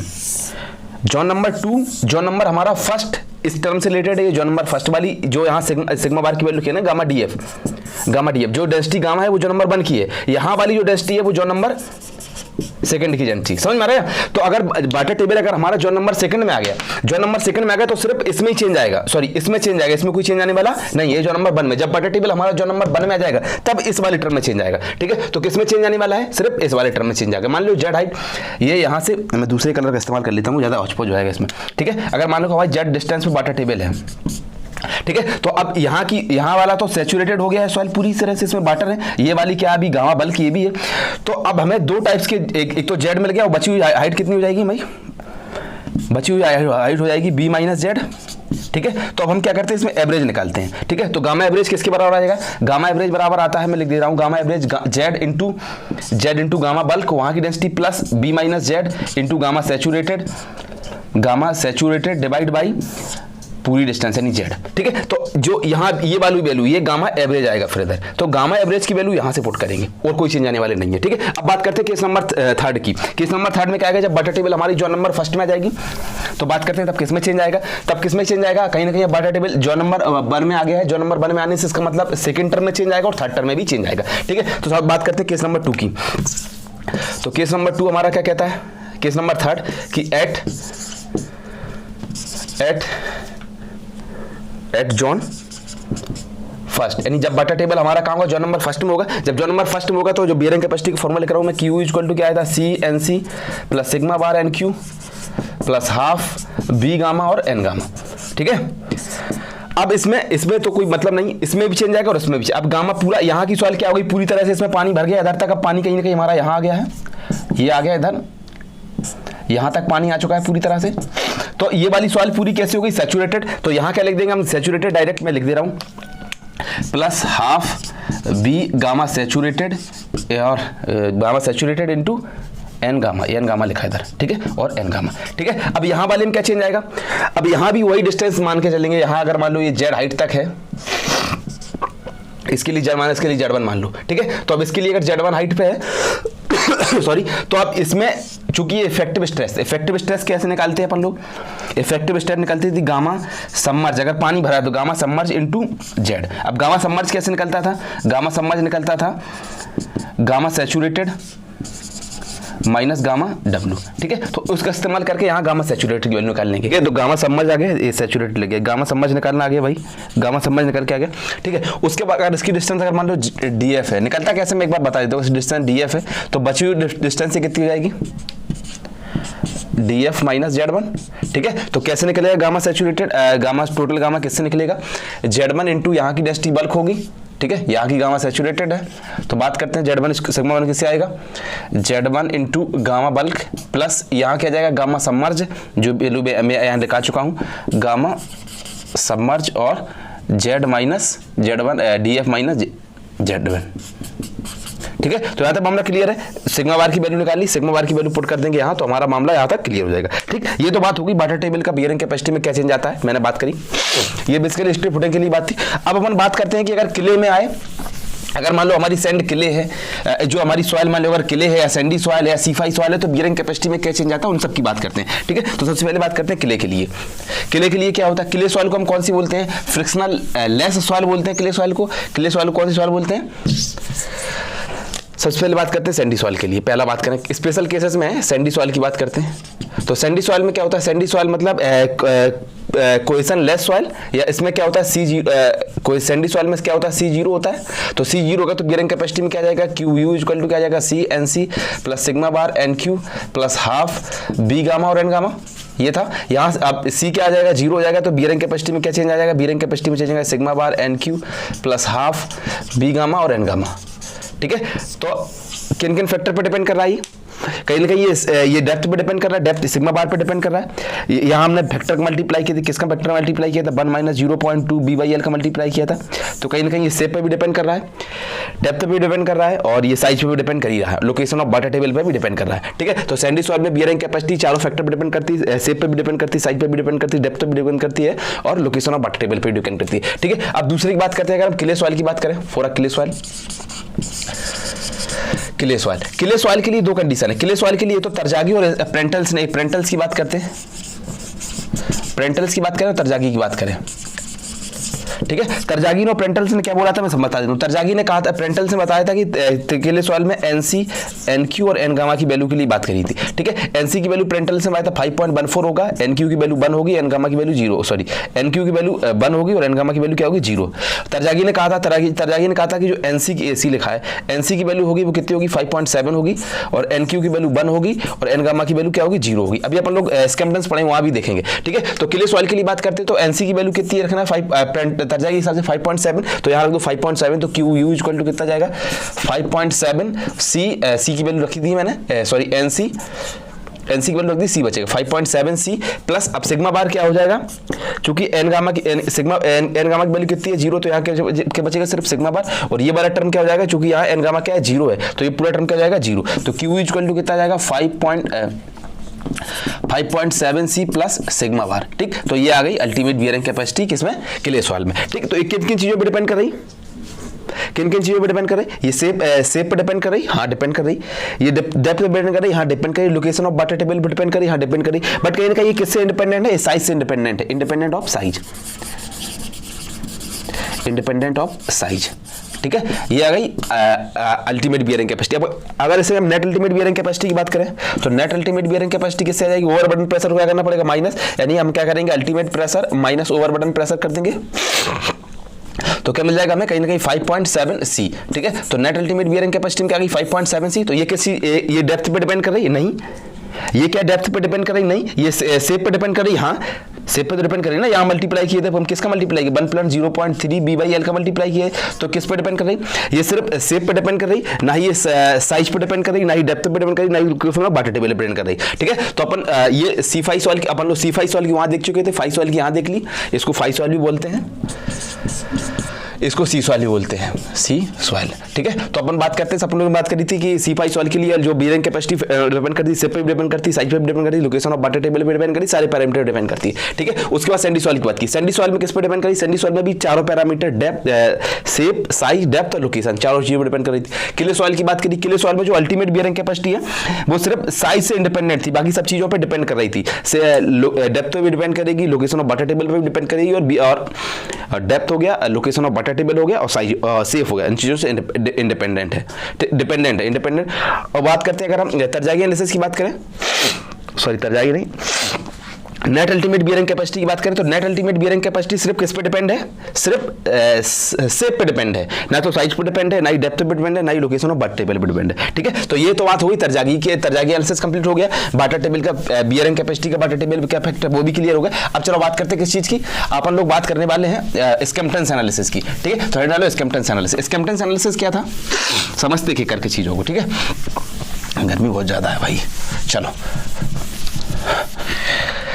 अब बात करते हैं स्कैम्पटन्स एनालिसिस की। स्कैम्पटन्स एनालिसिस तो पहले क्लियर होना चाहिए, स्कैम्पटन्स एनालिसिस किसके लिए था। Skempton's analysis basically net ultimate bearing capacity निकालने के लिए। Skempton's analysis is used to determine the net ultimate bearing capacity in a clay soil. एक क्ले सॉइल की नेट अल्टीमेट बियरिंग कैपेसिटी निकालने के लिए इसका इस्तेमाल करते थे।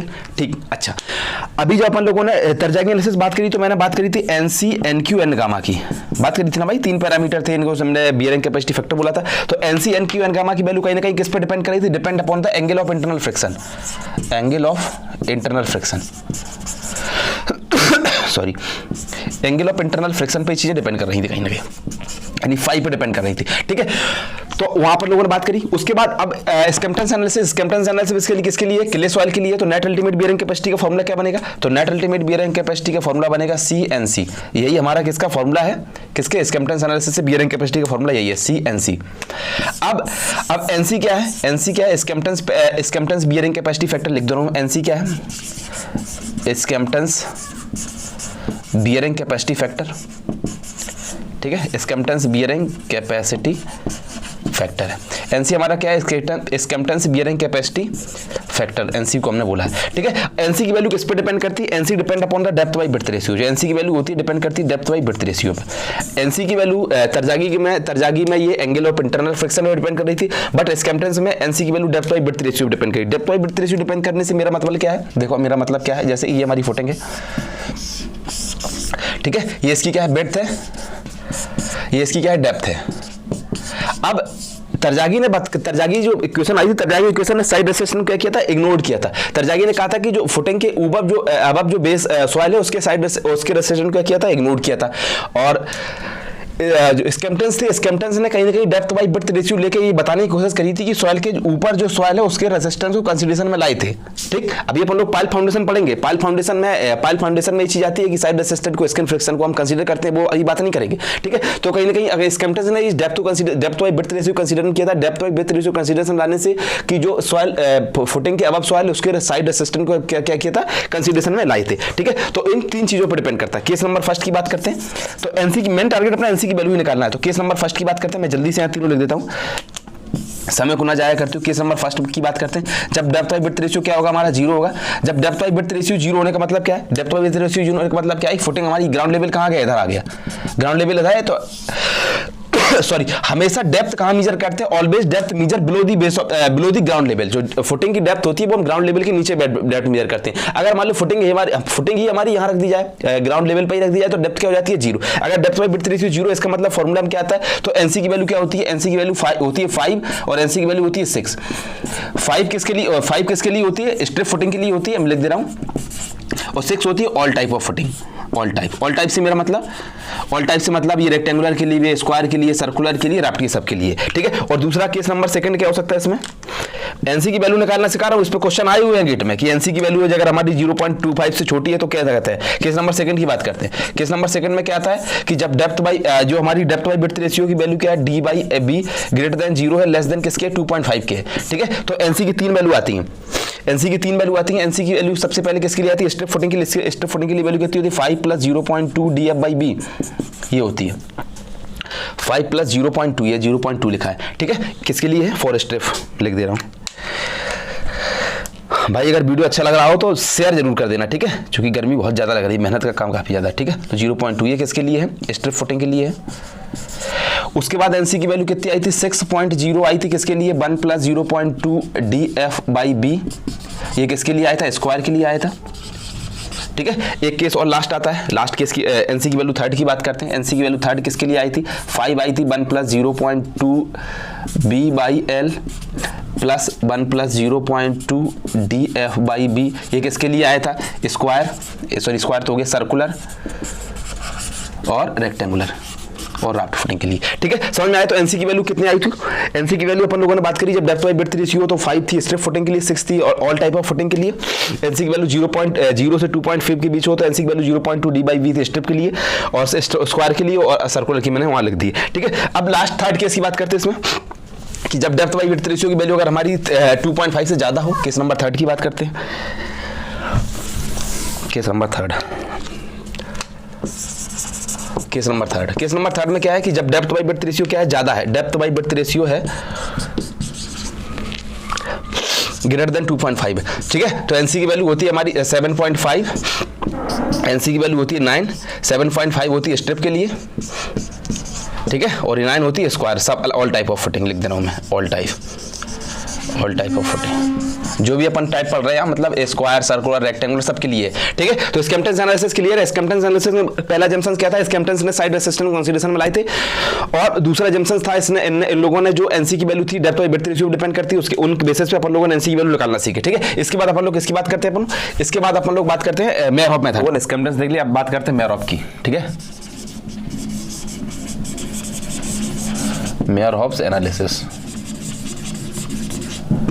ठीक है। मैंने तरजागी एनालिसिस बढ़ाया था तो मैंने बात करी थी मेयरहॉफ ने क्या किया था। जब ये बात करते हैं मेयरहॉफ की बेयरिंग कैपेसिटी निकालने के लिए क्या बात करी थी, तो मेयर होप ने अभी तक अपन लोग तरजागी एनालिसिस पढ़ा था। तरजागी एनालिसिस में अपन लोगों ने एक चीज़ देखी थी, क्या देखा था कि तरजागी एनालिसिस में अपन लोगों ने स्ट्रिप फुटिंग की बियरिंग कैपेसिटी निकाली थी। फिर अपन लोगों ने मॉडिफाइड तरजागी इक्वेशन की बात करी थी। कहीं ना कहीं अलग अलग शेप के लिए तरजागी इक्वेशन में रिक्वायरमेंट अलग अलग पड़ रही थी। यानी तरजागी इक्वेशन से तो अपन लोगों ने स्ट्रिप की निकाली थी, फिर मॉडिफाइड तरजागी इक्वेशन की जरूरत पड़ी थी, ठीक। बट मेयर होप ने ये चीज़ नहीं करी थी। मेयर होप ने कहा था एक इक्वेशन दी थी मेयर होप ने, और उसी इक्वेशन में मैंने सब कुछ बता दिया था, समझो। जब अपन लोगों ने तरजागी एनालिसिस पढ़ा था तो मैंने कहा था कि जो स्ट्रेस जोन जाता है, अगर ये फुटिंग है, मान के चलो ये हमारी फुटिंग है, तो stress zone will not exceed below the footing. Footing से फुटिंग के ऊपर, फुटिंग के लेवल तक ही हमारा क्या रहता है, स्ट्रेस जोन रहता है, ठीक है। बट मेयर होप ने कहा था कि जो स्ट्रेस जोन होता है वो ग्राउंड लेवल तक पहुंच जाता है। Stress zone reaches up to the ground level, ठीक। अगर ये हमारी फुटिंग है तो ये अगर इस टाइप से कुछ जोन बन रहा है तो ये ऐसा ग्राउंड लेवल तक इसका जोन पहुंच जाता है, ठीक है। ये मैंने रफली डायग्राम बनाने की कोशिश करी है, ठीक है। अच्छा, अब मेयर होप ने क्या इंट्रोड्यूस किया था वो चीज बात करते हैं। इनने 3 फैक्टर इंट्रोड्यूस किए थे। कहीं ना कहीं क्या क्या इंट्रोड्यूस किया था इनने, क्या था, SC, SD और I। एस का मतलब क्या था, सेफ फैक्टर इंट्रोड्यूस किया था इन्होंने, सेफ फैक्टर इंट्रोड्यूस किया था। डी मतलब क्या था, डेप्थ फैक्टर इंट्रोड्यूस किया था, डेप्थ फैक्टर इंट्रोड्यूस किया था। और आई का मतलब इंक्लिनेशन फैक्टर इंट्रोड्यूस किया था। इनका मतलब क्या वो समझो। सेफ फैक्टर का मतलब क्या था, सेफ फैक्टर का मतलब क्या था कि जैसे तरजागी इक्वेशन सिर्फ स्ट्रिप के लिए था, सर्कुलर के लिए निकाला था, रेक्टेंगुलर के लिए निकाला था और स्क्वायर के लिए अलग निकाला था, ठीक। अब सेफ फैक्टर इंट्रोड्यूस करने से सारे सेफ एक साथ कन्वर्ट कर लेंगे, सारे सेफ की बेयरिंग सेफ्टी आ जाएगी। उसके बाद इन्हें डेप्थ फैक्टर इंट्रोड्यूस किया। डेप्थ फैक्टर से इंट्रोड्यूस करने से मतलब क्या था कि जो अगर ये मान लो फुटिंग है, ये फुटिंग है हमारी, तो फुटिंग के जो ऊपर सॉइल थी उसके रेजिस्टेंस को इग्नोर किया था तरजागी ने, बट मेयर होप ने वो रेजिस्टेंस कंसीडरेशन लिया था। जब यहाँ के जो सॉइल है उसके रेजिस्टेंस कंडीशन लिया था तो कहीं ना कहीं डेप्थ फैक्टर इंट्रोड्यूस करने की जरूरत पड़ी। उसके बाद इंक्लिनेशन फैक्टर का मतलब क्या था, इंक्लिनेशन का फैक्टर अभी तक अपन लोग जो भी पढ़ रहे हैं वो सिर्फ वर्टिकल लोडिंग के लिए पढ़ रहे हैं। जो भी बियरिंग कैपेसिटी निकालना है वो किसके लिए निकाला है, वर्टिकल लोडिंग के लिए निकालना है। बट स्कैम्पटन मेयर होप ने कहा था कि अगर लोड इंक्लाइंड है, लोड मान लो इस टाइप से भी लगने लगे, फुटिंग में लोड अगर हमारा इंक्लाइंड लोड आ जाए तब भी ये वैलिड था, ठीक है। तो इक्वेशन क्या आती है वो मैं बात करता हूँ। इक्वेशन लगभग तरजागी जैसे ही मैच कर, एक आर्किटेक्चर उसका भी सेम है, CNC plus SC DC IC, safe factor, depth factor, आई फैक्टर सबके साथ इंट्रोड्यूस करेंगे, plus sigma bar NQ SQ DQ IQ plus half B gamma N gamma. उसके बाद क्या आया था, S गामा D गामा और I गामा, ठीक। तो क्या है, ये इक्वेशन किसकी है, मेयर होप एनालिसिस के लिए ये बियरिंग कैपेसिटी की इक्वेशन आ गई, ठीक है। मामला समझ में आ रहा है। बियरिंग कैपेसिटी के लिए मेयर होप ने इक्वेशन कैसे आई। अभी तक अपन लोगों ने स्कैम्पटन पढ़ा था, तरजागी पढ़ा था। तरजागी के इक्वेशन का आर्किटेक्चर, उसके आर्किटेक्चर लगभग कुछ कुछ मैच कर रहा है, ठीक है। ये टर्म एक्स्ट्रा है इसमें, ये वाला टर्म, ये वाला टर्म और ये वाला टर्म इसमें क्या है, एक्स्ट्रा है, ठीक है। तो यही तो है, इसीलिए तो जरूरत पड़ी थी। मेयर होप ने कहा था कि शेप के लिए अलग अलग शेप आएगा तो हमें अलग अलग इक्वेशन की जरूरत नहीं पड़ेगी, एक ही इक्वेशन से डिफरेंट टाइप के शेप के लिए हम बेयरिंग कैपेसिटी निकाल सकते हैं। इंक्लिनेशन लोड आए तब भी हम निकाल सकते हैं। करेक्शन अगर डेप्थ मतलब इसके सर रेसिस्टेंस को भी कंसीडरेशन में लिया था, ठीक है। अब बात करते हैं IS कोड मेथड की, जो लास्ट मेथड रहेगा अपना। अब हैंड करो IS कोड मेथड, ठीक है। मेयर होप समझ आ गया ना। मेयर होप ने क्या किया, साइड रेसिस्टेंस को कंसीडरेशन में लिया था, but Terzaghi ignored the side resistance present above the base of the footing, but Meyerhof consider the resistance of the soil present above the base of the footing, ठीक है। तो जो base of the footing के ऊपर जो soil थी उसके resistance को तरजागी ने क्या किया था, इग्नोर किया था, बट मेयर होप ने क्या किया था, कंसीडरेशन में लाए थे, ठीक है। अब बात करते हैं IS कोड मेथड की, ठीक है। IS कोड मेथड भी लगभग सेम ही है, sorry IS code method. IS code method क्या है भाई, जानो, उसको भी जान लेते हैं, जानना जरूरी है। अभी तक अपन लोगों ने स्कैम्पटन देखा था। स्कैम्पटन ने क्या था, नेट अल्टीमेट बियरिंग कैपेसिटी निकाली थी। मेयर होप ने अल्टीमेट बियरिंग कैपेसिटी निकाली थी। IS कोड मेथड से भी नेट अल्टीमेट बियरिंग कैपेसिटी निकलती है, ठीक है। तो IS कोड मेथड से क्या निकलता है, नेट अल्टीमेट बियरिंग कैपेसिटी निकलती है। इसी का एक्सटेंशन मान लो मेयर होप का। तो नेट अल्टीमेट बियरिंग कैपेसिटी कैसे आती है, CNC में फॉर्मूला लिख रहा हूँ, CNC SC DC IC plus यहाँ क्या आता है, NQ minus 1 sigma bar SQ DQ IQ plus half B gamma N gamma S gamma I gamma और S gamma D gamma I gamma, S gamma D gamma and I gamma, ठीक है। तो ये क्या था, अल्टीमेट बियरिंग कैपेसिटी किससे निकलती है, IS कोड मेथड से। समझ में आ रहा है मेरे भाई? अगर समझ में आ रहा है तो वीडियो को ज़्यादा से ज़्यादा शेयर करें। चलो ये बात हो गई। नेट मैंने बताया था कि जब नेट निकालते हैं अल्टीमेट अगर पता हो नेट निकालते हैं, नेट अल्टीमेट से अल्टीमेट कैसा आता है, अल्टीमेट माइनस सिग्मा बार, यही तो ओवरबर्डन प्रेशर किया था, वही इसमें किया गया, एक स्टेप मैंने जल्दी कर दिया है, ठीक है। इसमें क्या होता है कि सिग्मा बार में भी S C S Q D Q I Q का मल्टीप्लाई होगा तो वहां कॉमन लेके ये चीज आ जाती है, समझ में आया। ये हो गया आई एस कोड मेथड, ठीक है। आई एस कोड मेथड के बाद अब बात करते हैं, इसमें एक चीज अपन को एक चीज निकालनी है, अगर मान लो अगर अपन को निकालना है सेफ लोड या सेफ बियरिंग कैपेसिटी, कैसे निकलेगी सेफ बियरिंग कैपेसिटी, तो अल्टीमेट अगर पहले नेट सेफ बियरिंग कैपेसिटी निकाल, नेट सेफ में क्या आएगा अल्टीमेट दबाइए फैक्टर ऑफ सेफ्टी, अगर नेट सेफ बियरिंग कैपेसिटी निकालनी पड़ेगी तो क्या आएगा net ultimate factor of safety plus overburden pressure को ऐड करना पड़ेगा। अगर हमें सेफ लोड निकालना है तो सेफ लोड कैसे आएगा, सेफ लोड कभी कभी सेफ लोड पूछता है ये सेफ लोड कैसे निकलता है, safe bearing capacity, safe bearing capacity, ठीक है, into area of cross section of footing, cross section area of footing, cross section area of footing, ठीक है। यहां तक मान लो समझ में आया ना मेरे भाई, चलिए ठीक है। तो सेफ लोड निकालना आ गया, सेफ लोड कैसे निकालें, सेफ लोड निकालने के बाद इसमें एक चीज और आती है, ये तो ठीक बात है, ये तो अगर लोड हमारा इसेंट्रिक है, इसेंट्रिक से मतलब जैसे इसेंट्रिसिटी अगर लोड में नहीं है, लोड में अगर मान लो हमारी इसेंट्रिसिटी आ जाती है, इफ इसेंट्रिसिटी में यही समझा देता हूँ, ये तो किसके लिए था, non eccentricity no eccentricity condition है, नो। अब इसेंट्रिसिटी भाई ये नया टर्म क्या आ गया, बवाल है इसेंट्रिसिटी, जब इसेंट्रिसिटी नहीं थे तब ये था, अगर इसेंट्रिसिटी है, if eccentricity is present, eccentricity का मतलब क्या है समझो, इसेंट्रिसिटी का मतलब है मेरे भाई, गर्मी बहुत ज्यादा है भाई, चलो इसेंट्रिसिटी का मतलब क्या है, इसेंट्रिसिटी दो प्रकार की आती है, तो वन वे इसेंट्रिसिटी पढ़ेंगे, टू वे इसेंट्रिसिटी पढ़ेंगे। जैसे मान लो ये हमारी फुटिंग है, ये कॉलम है, अगर फुटिंग का सेंट्रॉइड और कॉलम का सेंट्रॉइड एक ही पॉइंट पे कोइंसाइड करता है तो उसमें इसेंट्रिसिटी नहीं होती है। मान लो फुटिंग का सेंट्रॉइड यहाँ है और कॉलम का सेंट्रॉइड यहाँ आ रहा है तो इसमें क्या जाती है, इसेंट्रिसिटी आती है। तो दो प्रकार की इसेंट्रिसिटी होती है, एक तो वन वे इसेंट्रिसिटी होती है और दूसरी हमारी टू वे इसेंट्रिसिटी होती है।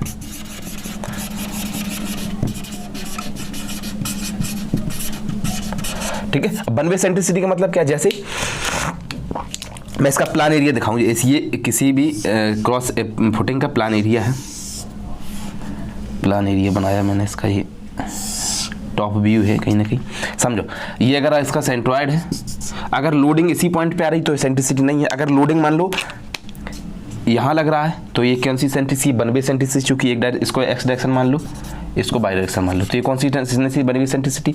अगर मान लो यहाँ आ जाए तो क्या टू वे इसेंट्रिसिटी, सॉरी ये भी वन वे, अगर एक्स एक्सेस में खाली लोड शिफ्ट हो रहा है तो वन वे इसेंट्रिसिटी, या बाई डायरेक्शन में शिफ्ट हो रहा है तब भी वन वे इसेंट्रिसिटी। अगर मान लो लोड यहाँ शिफ्ट हो जाए, कहीं लोड यहाँ लगने लगे तो ये कौन सी है, टू वे इसेंट्रिसिटी, चूंकि एक्स में भी चल रहा है कुछ बाई वे भी चल रहा है। ठीक है, तो मैं बात करता हूँ वन वे इसेंट्रिसिटी कैसे निकलती है,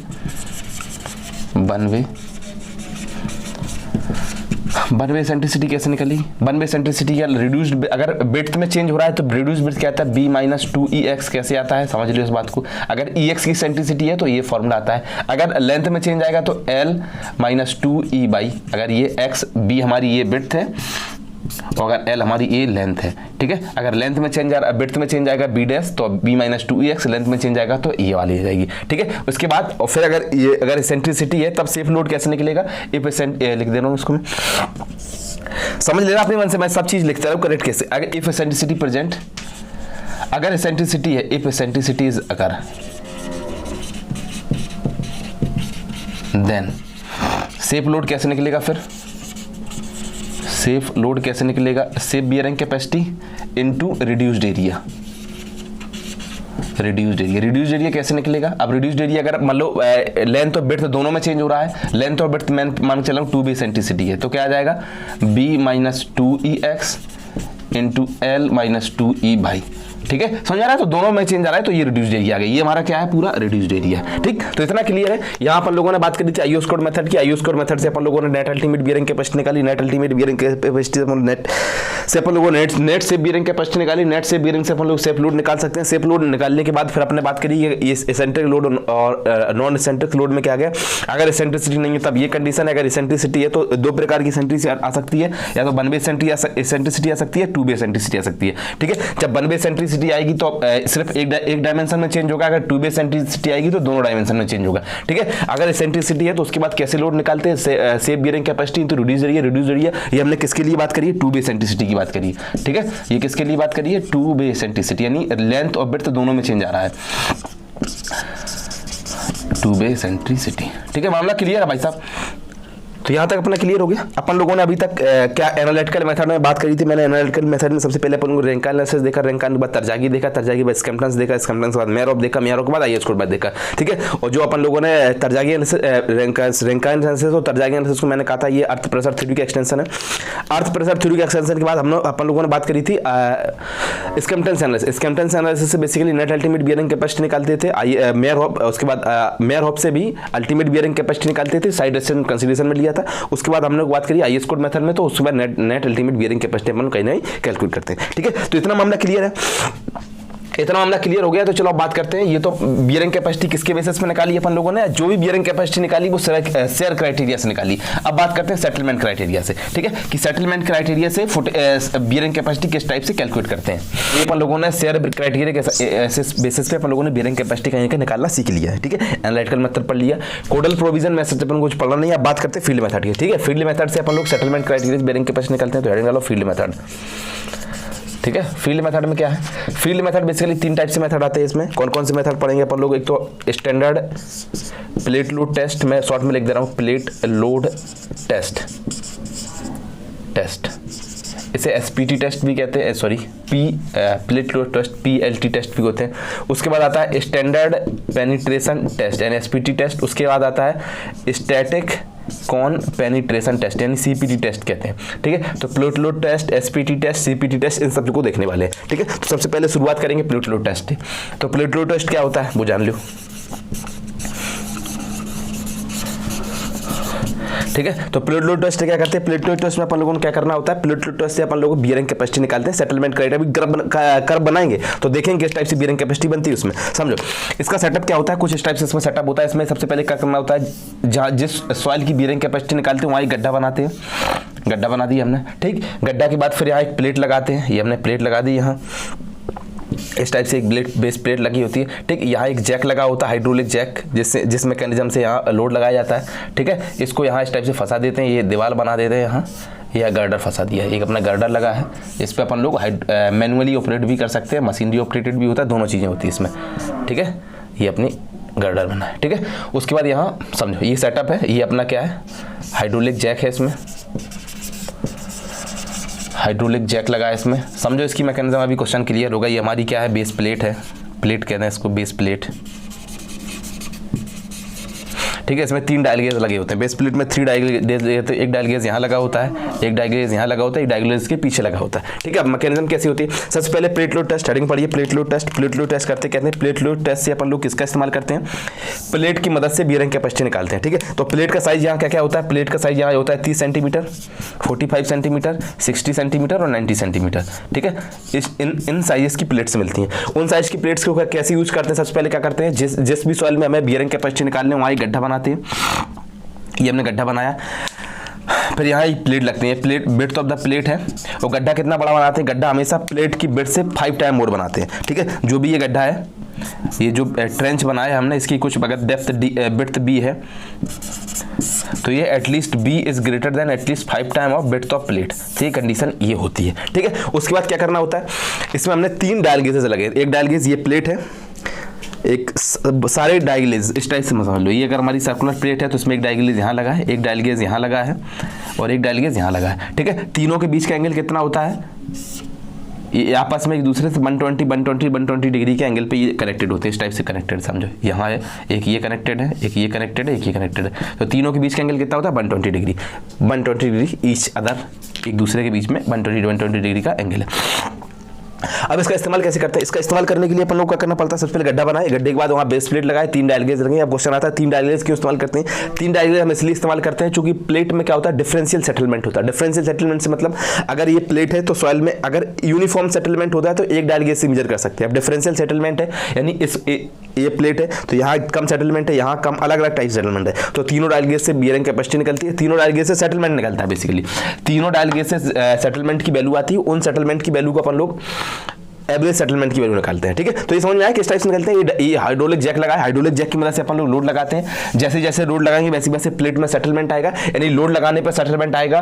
तो एक पॉइंट ऐसा मिलेगा जहां सेटलमेंट सडन आएगा, तो उसी पॉइंट पे मान लेंगे कि ये पॉइंट फेलियर पॉइंट आ गया। ठीक है, ये तो अपना मशीनरी ऑपरेटेड। अगर मैनुअली करना है तो हम क्या कर सकते हैं, यहाँ बहुत सारे लोड लगाते हैं और धीरे धीरे यहाँ लोड बढ़ाते जाओ, लोड बढ़ाते जाओ, लोड बढ़ाते जाएंगे। इस टाइप से लोड बढ़ाते जाएंगे, लोड बढ़ाते जाएंगे, लोड बढ़ाते जाएंगे, सेटलमेंट मिलता जाएगा। लोड बढ़ा रहा है, सेटलमेंट मिल रहा है। अब कर्व कैसा मिलता है वो समझ लो इस चीज को। कर्व क्या मिलेगा, वही जो अपन लोगों ने जनरल सेल्फ फेलियर की बात करी थी इस टाइप से। ये अगर हमारा लोड है, लोड हम बढ़ा रहे हैं, ये क्या है, सेटलमेंट है। ठीक है, लोड बढ़ा रहा है, सेटलमेंट बढ़ा रहा है, लोड बढ़ा रहा है, सेटलमेंट बढ़ा रहा है एक सर्टेन पॉइंट के। ये ठीक है मेरे भाई। अब क्वेश्चन ये आता है कि कब तक लोड बढ़ाते हैं। लोड बढ़ा रहा है, सेटलमेंट मिल रहा है, लोड बढ़ा रहा है, सेटलमेंट मिल रहा है, कब तक ये प्रोसेस चलती है। ये प्रोसेस जब तक चलती है, जैसे मानो अगर तुमने 1 किलोमीटर का लोड लगाया तो मान लो तुम्हें 2 mm का सेटलमेंट मिला। तुमने फिर 2 किलोमीटर का लोड लगाया, तुम्हें 2.5 mm का सेटलमेंट मिला। तुमने 3 किलोमीटर लोड लगाया, तुम्हें 3.3 mm का सेटलमेंट मिला। ठीक है, तो एक पैटर्न मिल रहा होता है, थोड़ा लोड लगा रहा है, थोड़ा सेटलमेंट में लगा रहा है। लेकिन एक तुमने लोड मान लो 10 किलोमीटर का लोड लगाया और सेटलमेंट तुम्हें सीधा 1 मीटर मिल गया, तो उस लोड के लिए सॉइल क्या हो गई हमारी, सेटल कर गई। ठीक है, तो उस जिस पॉइंट पे सेटलमेंट करी उसी पॉइंट पे हमारी अल्टीमेट बियरिंग कैपेसिटी कहीं ना कहीं में मिल जाती है। ठीक है, समझ में आया। तो अल्टीमेट बियरिंग कैपेसिटी किस टाइप से कैलकुलेट करी, कैलकुलेट करने के लिए अपन लोगों ने एक एसपी प्लेट लोड टेस्ट का इस्तेमाल किया। प्लेट की साइज अपन लोगों को गिवन है 30, 45, 60, 90 इस टाइप के प्लेटेड गिवन है। उन प्लेट को यहाँ रखते हैं, जो इसका बीच में रखते हैं, और इसकी जो ट्रेंच, ये गड्ढा, ये ट्रेंच बनाए, ट्रेंच की बिट प्लेट की बिट से 5 टाइम ज्यादा होती है। उसके बाद हाइड्रोलिक लोडिंग से इसमें लोड लगाते हैं। लोड से अपन लोगों को क्या है, जिस टाइप से जैसे लोड बढ़ा है वैसे सेटलमेंट मिल रहा है। एक पर्टिकुलर पॉइंट के बाद सेटलमेंट बहुत सडन मिलता है।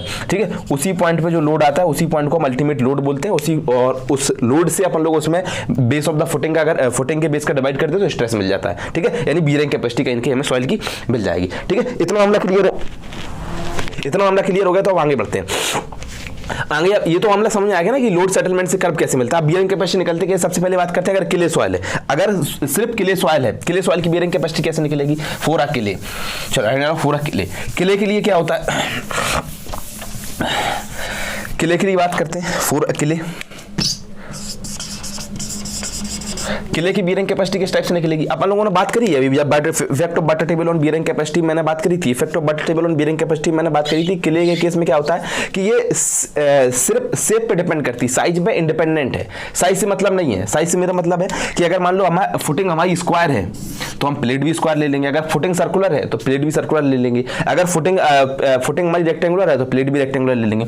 यानी प्लेट के साइज से कोई लेना देना नहीं है। तो यानी जितनी बियरिंग कैपेसिटी किसकी निकलेगी, ये जो बियरिंग कैपेसिटी यहाँ से निकल रही है वो किसके लिए निकल रही है, प्लेट के लिए निकल रही है, फुटिंग के लिए अलग निकलेगी। तो जितनी बियरिंग कैपेसिटी किसके लिए आएगी, फुटिंग, उतनी बियरिंग कैपेसिटी किसके लिए आएगी, प्लेट की। यानी जितनी प्लेट की बियरिंग कैपेसिटी होगी उतनी ही फुटिंग की बियरिंग कैपेसिटी। मामला समझ में आया ना। क्ले के लिए, क्ले के केस में चूंकि किससे इंडिपेंडेंट होती है, साइज से इंडिपेंडेंट हो, साइज से लेने देना, सॉरी शेप, साइज से लेने देना नहीं, सिर्फ साइज पे है, डेप्थ पे, लोकेशन ऑफ बटर टेबल पे। क्ले के लिए देख ले, अब अपन लोग बात करते हैं for Sandy soil.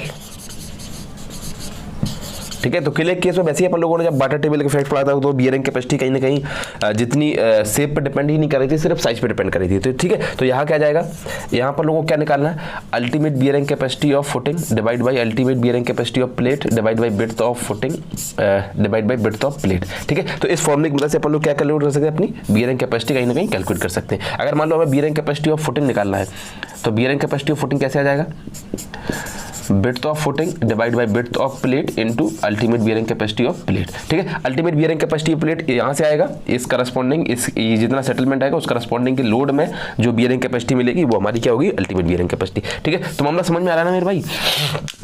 Sandy soil के लिए अपन लोगों को बियरिंग कैपेसिटी की बात कर ली। ठीक है, तो अब बात करें, अगर अपन लोगों ने इसका देखा था कि ये हमारी बेस प्लेट थी, इधर ये क्या था, हमारा बेस प्लेट थी इधर। ठीक, ये बेस प्लेट थी। ठीक है, इसकी अगर विड्थ बीपी है, ठीक है, तो अगर अगर ये हमारा ट्रेंच की विड्थ अगर डी मान लें तो ये बड़ी होनी चाहिए 5 time of width of plate से, प्लेट की विड्थ से 5 टाइम बड़ा होना चाहिए जो हमारा ट्रेंच गड्ढा बना। ठीक है, तो अपन लोगों ने प्लेट लोड टेस्ट देख लिया। प्लेट लोड टेस्ट से कैसी बियरिंग कैपेसिटी कैलकुलेट करते हैं फुटिंग के लिए, क्ले सॉइल के लिए कैसे bearing capacity calculate Sandy soil के लिए। ठीक है, अपन लोग बात करने की इसके वाली हॉसल्स मेथड। हॉसल्स मेथड ने क्या था, हॉसल्स ने कहा था कि जो हमारी बियरिंग कैपेसिटी होती है वो किन किन फैक्टर पर डिपेंड करती है, किन किन कारणों से अफेक्टेड होती है, समझ पा रहे हैं किन किन कारणों से अफेक्टेड होती है, उन कारणों की बात करते हैं। तो उन्हें बात करते हैं एरिया ऑफ फुटिंग से अफेक्टेड हो सकती है, सिंपल सी बात है। एरिया ऑफ फुटिंग जितना ज्यादा होगा बीयरिंग कैपेसिटी उतनी ज्यादा होगी, एरिया ऑफ प्लेट जितना कम होगा बीयरिंग कैपेसिटी उतनी कम होगी, ठीक है। एरिया ऑफ फुटिंग से अफेक्टेड हो सकती है, पेरीमीटर से अफेक्टेड हो सकती है, प्लस साथ ही साथ लोड से कितनी अफेक्टेड हो सकती है, कितना उसमें लोड आ रहा है उसके हिसाब से बीयरिंग कैपेसिटी आती है, ठीक है। तो हॉसेल्स ने कहा था कि बीयरिंग कैपेसिटी किन फैक्टर से अफेक्टेड हो सकती है, area of footing, perimeter of footing और अल्टीमेट लोड के कारण कितनी इफेक्ट होती है, ठीक है। तो उन्होंने इक्वेशन दी थी, उन्होंने इक्वेशन क्या दी थी, उन्होंने इक्वेशन दी थी Q equal to AM plus PN, ठीक है। ए क्या है, एरिया ऑफ फुटिंग, P क्या है, perimeter of the footing, MN क्या है, प्रॉपर्टी ऑफ द सॉइल, ठीक है। अगर मान के चलो ये तो एक फॉर्मूला था, इनके बाद इन्होंने बेस प्लेट, मान लो बेस प्लेट वन की बात करें, प्लेट वन के लिए क्या जाएगा, Q1 इक्वल टू किसके आ जाएगा, A1 M प्लस P1N, ठीक है। प्लेट बन के एरिया अलग होगा, पेरीमीटर अलग होगा, बट सॉइल की प्रॉपर्टी क्या रहेंगी, चेंज रहेंगी। सॉइल की प्रॉपर्टी जल्दी जल्दी चेंज, सॉइल की प्रॉपर्टी चेंज होगी नहीं जल्दी जल्दी, इसका मतलब सॉइल की प्रॉपर्टी चेंज ही नहीं होगी, ठीक है। प्लेट 2 की बात करें तो कि हम एक्सपेरिमेंट एक ही सेम सॉइल में कर रहे हैं ना, तो ये तो मतलब ही नहीं ना उसकी सॉइल की प्रॉपर्टी चेंज हो है, ठीक है। तो Q2 इक्वल टू किसके बराबर आ जाएगा, A2M प्लस P2N के बराबर, ठीक है। A2 और P2 क्या है, area and perimeter of the second plate, ठीक है। तो यहाँ से क्या जाएगा, लोड निकाल लेंगे, यहाँ से हमें क्या इक्वेशन 1 और इक्वेशन 2 मिल गई, इस इक्वेशन 1 और इक्वेशन 2 को सॉल्व करेंगे, सॉल्व इक्वेशन 1 एंड 2, 1 और 2 को सॉल्व करेंगे, 1 एंड 2, यहाँ से हम क्या कैलकुलेट करेंगे, M और N। एक बार हमें सॉइल की प्रॉपर्टी मिल गई, तो फिर हमें क्या कैलकुलेट करना है, फुटिंग का लोड निकालना है। तो फुटिंग पे कितना लोड आएगा, तो क्या जाएगा, AFM प्लस PFN, ठीक है। ये क्या है लिखा है, ये लिखा है एरिया ऑफ फुटिंग पे, और एरिया ऑफ फुटिंग हमें पता है, पेरीमीटर ऑफ द फुटिंग पता है, और MN हमने यहाँ से कैलकुलेट कर दी, तो कहीं ना कहीं हम अल्टीमेट लोड निकाल सकते हैं, ठीक है। इतना मामला क्लियर हो गया। इतना मामला क्लियर होने के बाद अपन लोग बात करते हैं सेटलमेंट से कैसे बीयरिंग कैपेसिटी निकालते हैं, ठीक है। सेटलमेंट से बीयरिंग कैपेसिटी कैसे कैलकुलेट करते हैं, ठीक। तो सेटलमेंट से बीयरिंग कैपेसिटी कैसे आएगी उसकी बात करें। On the basis of settlement, on the basis of settlement, ठीक है। सेटलमेंट के बेसिस पर बीयरिंग कैपेसिटी कैसे करते हैं वो बात करते हैं। यहाँ कोड ने हमें को सजेस्टेड वैल्यू गिवन है, कोड ने क्या कहा था, कोड ने सजेस्ट किया है कि यहाँ एक्चुअली क्या करते हैं, हम प्लेट में कितना सेटलमेंट है वो चीज कैलकुलेट करते हैं। यहाँ हम क्या कैलकुलेट करते हैं, ये हमारा लोड सेटलमेंट अगर कर्व है, समझ लो इस बात को, तो मामला अच्छा लगेगा पढ़ने में भी। ये अगर हमारा लोड है, ये सेटलमेंट है,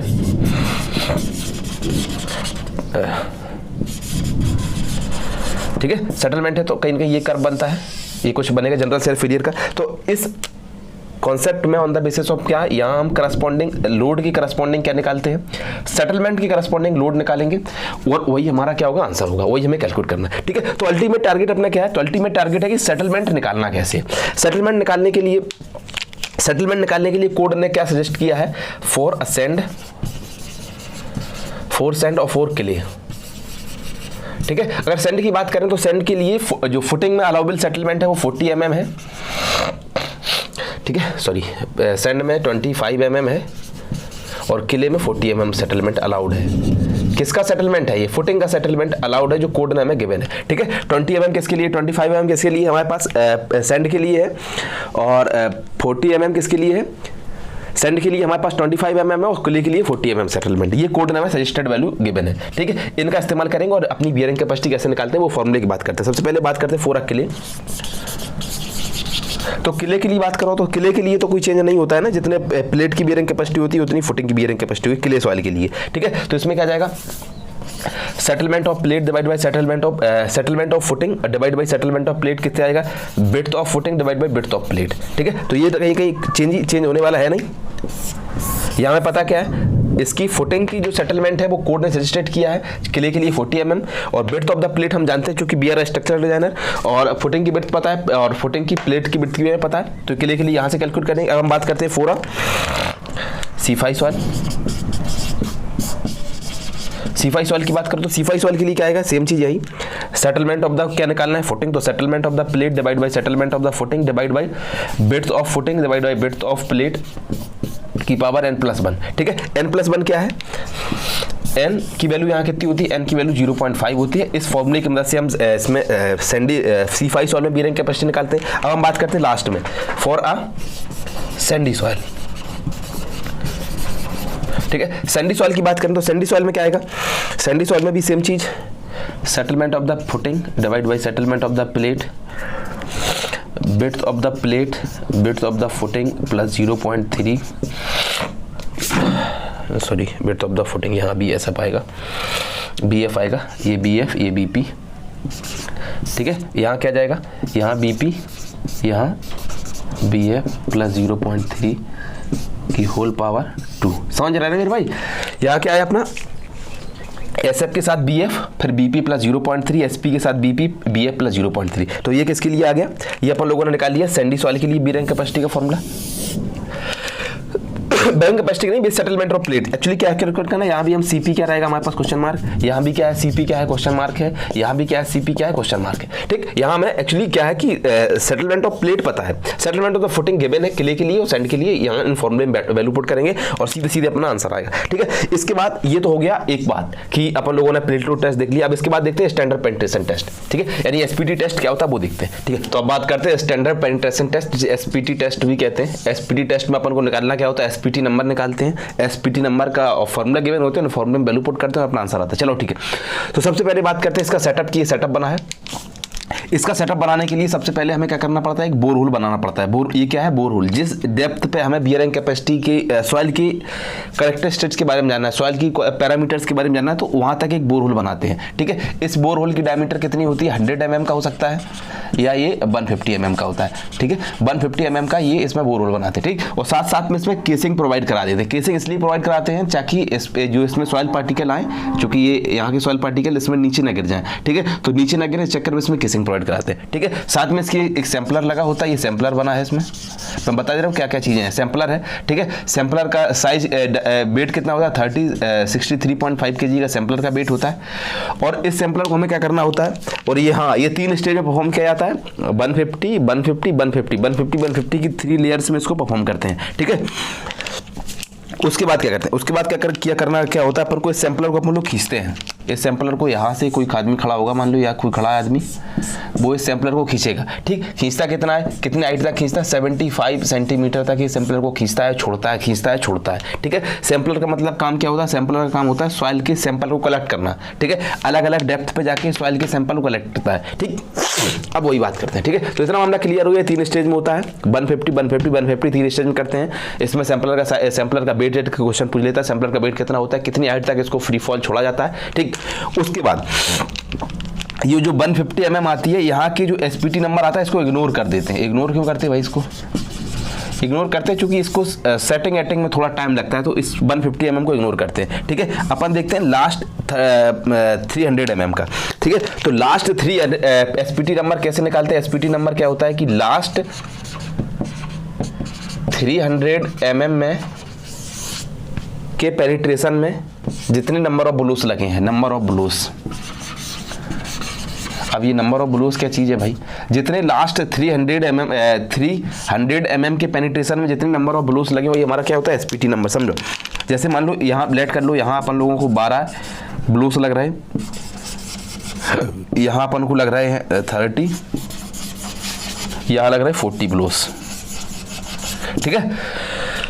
तो 12 स्टार्टिंग के 150 mm के ब्लूस को हम इग्नोर करते हैं। लास्ट 300 mm में जितने नंबर ऑफ ब्लूस लगते हैं वो हमारा कहलाता है SPT नंबर, ठीक। तो इतना SPT टेस्ट के बारे में क्लियर होना चाहिए। SPT टेस्ट का सेटअप होता है, ऐसे इसको परफॉर्म करते हैं और SPT नंबर हम कैलकुलेट करते हैं, और SPT नंबर की मदद से अपन लोग अपना बियरिंग कैपेसिटी वगैरह कैलकुलेट करते हैं, ठीक है। अब SPT नंबर, ये तो स्टैंडर्ड पेनिट्रेशन टेस्ट का सेटअप होता है।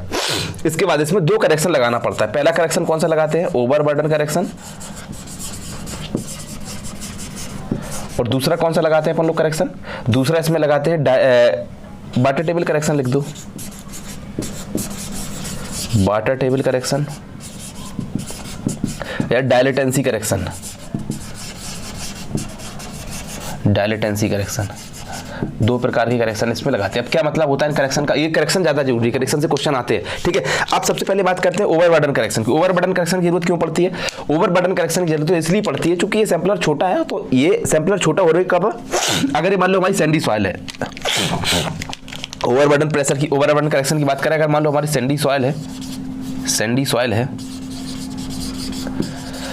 सैंडी सॉइल है तो क्या होगा कि यहाँ के सॉइल की जो कन्फाइनिंग प्रेशर सॉइल लगा रही होगी, तो उस प्रेशर को हम थोड़ा कहीं ना कहीं अंडर एस्टिमेट करते हैं। अंडर एस्टिमेट का मतलब कम मानते हैं, ठीक है। तो कम मानने के चक्कर फिर इसमें हमें क्या करेक्शन लगाना पड़ता है, ओवरबर्डन करेक्शन की वैल्यू कितनी होती है, N1 equal to N0 360 sigma bar plus 70। ये ओवरबर्डन करेक्शन की वैल्यू होती है। मैं जल्दी लिख दे रहा हूँ अभी अपन को, और लेक्चर को समाप्त करने की कोशिश करते हैं, ठीक है। तो ये क्या है, N0 क्या होता है, N0 वो वैल्यू जो हमें मिलती है एसपीटी नंबर से, जो N0 हमें ऑब्जर्व्ड वैल्यू होती है। N1 क्या होती है, करेक्टेड वैल्यू होती है, करेक्टेड वैल्यू, ठीक है। तो समझ में आया कि ओवरबर्डन करेक्शन हम लगाते हैं, ओवरबर्डन करेक्शन से हम करेक्टेड वैल्यू कैलकुलेट करते हैं। दूसरा कौन सा करेक्शन है, ठीक है। उसके बाद ये सारे रिवीजन की स्पेलिंग गलत लिखी है भाई, पूरा वीडियो चल गया, पूरा स्पेलिंग गलत लिखी रही, ठीक है। या आई होता है, ठीक है। तो स्टार्टिंग से जो देख रहे होंगे वो आई होता है, ठीक है। चलो अब बात करते हैं लास्ट करेक्शन फैक्टर की। जरूरत क्यों पड़ती है, जरूरत इसलिए पड़ती है भाई कि जैसे अपन लोगों ने जो भी यहाँ जब यहाँ सैंपलर जाएगा तो चूंकि सैंपलर का साइज और फुटिंग के साइज में डिफरेंस होता है, ये सैंपलर के साइज के हिसाब से इसमें रेसिस्टेंट ऑफर करेगा, बट फुटिंग में क्या होगा, उतना नहीं होगा। तो यहाँ वैल्यू अंडर एस्टिमेट होती है, तो उसको बढ़ाने के लिए अपन लोग क्या लगाना पड़ता है, करेक्शन फैक्टर। उसके बाद अपन लोग किसकी बात करते हैं, उसके बाद अपन लोगों ने लिखा डायलेटेंसी करेक्शन या अपना बाटर टेबल करेक्शन। हाँ, बाटर टेबल करेक्शन अपन लोगों ने शायद वहाँ जब effect of water table on bearing capacity वहाँ मैंने नहीं बताया था, चलो मैं लास्ट में बता दूंगा, वहाँ भी एक करेक्शन फैक्टर आता है, ठीक है। चलो उसके बाद करते हैं बाटर टेबल करेक्शन की फैक्टर की यहाँ वैल्यू। बाटर टेबल करेक्शन कैसे निकालते हैं, बाटर टेबल करेक्शन कैसे आएगा समझो। बाटर टेबल करेक्शन में क्या होता है, बाटर टेबल करेक्शन में होता है N2 15 plus half N1 minus 15। ये क्या समझो इस बात को। हाँ, ध्यान रखना मेरे भाई, सबसे पहले ओवरबर्डन करेक्शन आता है, ओवरबर्डन करेक्शन के बाद ही हम बाटर टेबल करेक्शन लगाते हैं, ठीक है। इन करेक्शन को अप्लाई करने का एक सीक्वेंस है, ठीक है। N1 की वैल्यू कहाँ निकलती है, N1 की वैल्यू N1 है जो ओवरबर्डन करेक्शन से जो आया है, ओवरबर्डन करेक्शन से जो वैल्यू आई है वो हमारी N1 है, ठीक है। N2 क्या है, मतलब बाटर टेबल करेक्शन के लगाने के बाद जो वैल्यू आती है वो है। अच्छा, इसका ये किस टाइप से अप्लाई करते हैं, अभी एक न्यूमेरिकल लगा लेंगे अपन लोग, ठीक है। इस वीडियो में नहीं, हो सकता है अगले वीडियो में एक न्यूमेरिकल लगाएंगे तो ये सारा कॉन्सेप्ट क्लियर हो जाएगा, ठीक है। अब जो मैंने बात करी थी लास्ट कॉन्सेप्ट में छूट रहा था, क्या छूट रहा था, लास्ट कॉन्सेप्ट छूट रहा था, उसकी बात करते हैं, जो बाटर टेबल करेक्शन फैक्टर की बात करते हैं। बाटर टेबल करेक्शन से बात करने से पहले कॉन्टैक्ट प्रेशर की बात कर लेते हैं इसी वीडियो में, ठीक है। चलो कॉन्टैक्ट प्रेशर की बात करते हैं। कॉन्टैक्ट प्रेशर इस टाइप से डिस्ट्रीब्यूशन होता है, उसकी बात करें। क्या है contact pressure distribution, contact pressure का मतलब क्या है मेरे भाई, कॉन्टैक्ट प्रेशर का मतलब है कि अगर हमारी ये फुटिंग है, मान चलो ये फुटिंग है, ठीक है, ये फुटिंग इसके ऊपर ये सॉइल है, तो सॉइल में कुछ प्रेशर लगाएगी, तो सॉइल और फुटिंग के बीच में जो प्रेशर लगेगा वो क्या कहलाता है, कॉन्टैक्ट प्रेशर, ठीक है। अब ये कॉन्टैक्ट प्रेशर 3 चीज़ों पर डिपेंड करता है, किन किन चीज़ों पे, स्टिफनेस ऑफ द फुटिंग पे, स्टिफनेस ऑफ द फुटिंग पे, ये 3 चीज़ों पर डिपेंड करता है। पहला स्टिफनेस ऑफ फुटिंग, दूसरा सेकंड होता है स्टिफनेस ऑफ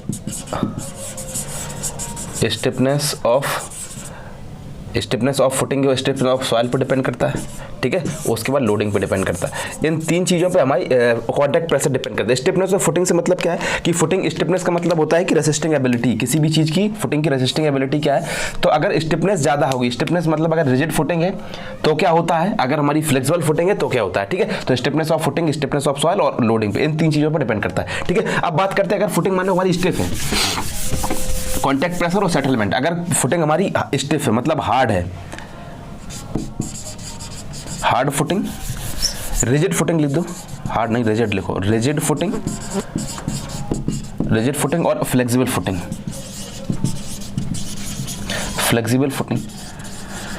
तो अगर हमारी फुटिंग रिजिड फुटिंग है तो सेटलमेंट होगा, सेटलमेंट कैसा होगा, यूनिफॉर्म सेटलमेंट से मतलब अगर ये हमारी फुटिंग ऐसी है, ये फुटिंग है, ठीक है। तो इसका जो सेटलमेंट होगा वो यूनिफॉर्म, ये इसका सेटलमेंट है तो सेटलमेंट इसका यूनिफॉर्म होगा। अगर फुटिंग हमारी रिजिड है तो सेटलमेंट यूनिफॉर्म होगा। अगर फुटिंग हमारी फ्लेक्सिबल है, फुटिंग अगर हमारी फ्लेक्सिबल है, मान चलो अगर फुटिंग फ्लेक्सिबल है, ये हमारी फुटिंग कैसी थी, रिजिड थी, रिजिड फुटिंग लिख दे रहा हूँ मैं, रिजिड लिखा ऊपर है, तो ये किसका चीज़ का, सेटलमेंट का, ठीक है। अगर हमारी फुटिंग फ्लेक्सिबल फुटिंग है तो भाई इसमें सेटलमेंट के बारे में कुछ नहीं कह सकते, ठीक है। तो फ्लेक्सिबल फुटिंग की बात करते हैं, फ्लेक्सिबल फुटिंग का डायग्राम बना है। फ्लेक्सिबल फुटिंग में हमने बात करी कि जैसे स्टिफ रिजिड फुटिंग थी, तो रिजिड फुटिंग में जो सेटलमेंट था वो क्या था, यूनिफॉर्म था। तो सेटलमेंट क्या था, सेटलमेंट क्या है हमारा, यूनिफॉर्म है, किसमें, रिजिड फुटिंग में। लेकिन फ्लेक्सिबल फुटिंग में सेटलमेंट यूनिफॉर्म नहीं रहेगा, लेकिन इसमें क्या यूनिफॉर्म रहता है, इसमें प्रेशर यूनिफॉर्म, इसको मैं रब कर देता हूँ, लिख देना यहाँ सेटलमेंट यूनिफॉर्म है, सेटलमेंट यूनिफॉर्म है इसमें, ठीक है। इसमें क्या रहता है, इसमें प्रेशर यूनिफॉर्म रहता है, प्रेशर यूनिफॉर्म से रहने का मतलब, रिजिड फुटिंग में प्रेशर यूनिफॉर्म रहता है, और फ्लेक्सिबल सेटिंग रिजिड फुटिंग में सेटलमेंट यूनिफॉर्म रहता है, और फ्लेक्सिबल सेटिंग में प्रेशर यूनिफॉर्म रहता है, ठीक है। उसका सेटलमेंट डिपेंड करता है कि सॉइल पे कैसी है, ठीक है। इसमें प्रेशर डिपेंड करता है कि सॉइल कैसी है। अब सॉइल दो प्रकार की हो सकती है, तो सैंडी सॉइल हो सकती है, या हमारी कौन सी सॉइल हो सकती है, सैंडी सॉइल होगी, या हमारे पास कौन सी होगी, क्ले सॉइल होगी, ठीक है। तो मैं लिख दे रहा हूँ साथ में क्ले सॉइल और सैंडी सॉइल के लिए, ठीक है। देखो जल्दी से, तो क्ले सॉइल की बात करें, क्ले सॉइल की बात करें अपन लोग, और इधर मैं कर दे रहा हूँ सैंडी सॉइल की, ठीक है। अगर मान लो हम रिजिड फुटिंग की बात करें, तो रिजिड फुटिंग में क्या होता है कि अगर हमारी फुटिंग रिजिड है, फुटिंग अगर हमारी रिजिड है, ये रिजिड फुटिंग की बात कर रहे हैं, ठीक है। अगर फुटिंग रिजिड है, क्ले सॉइल में क्या होता है, प्रेशर यूनिफॉर्म रहता है, बट अगर हमारी क्ले सॉइल है तो प्रेशर इसका कैसा रहता है भाई, कैसा रहता है,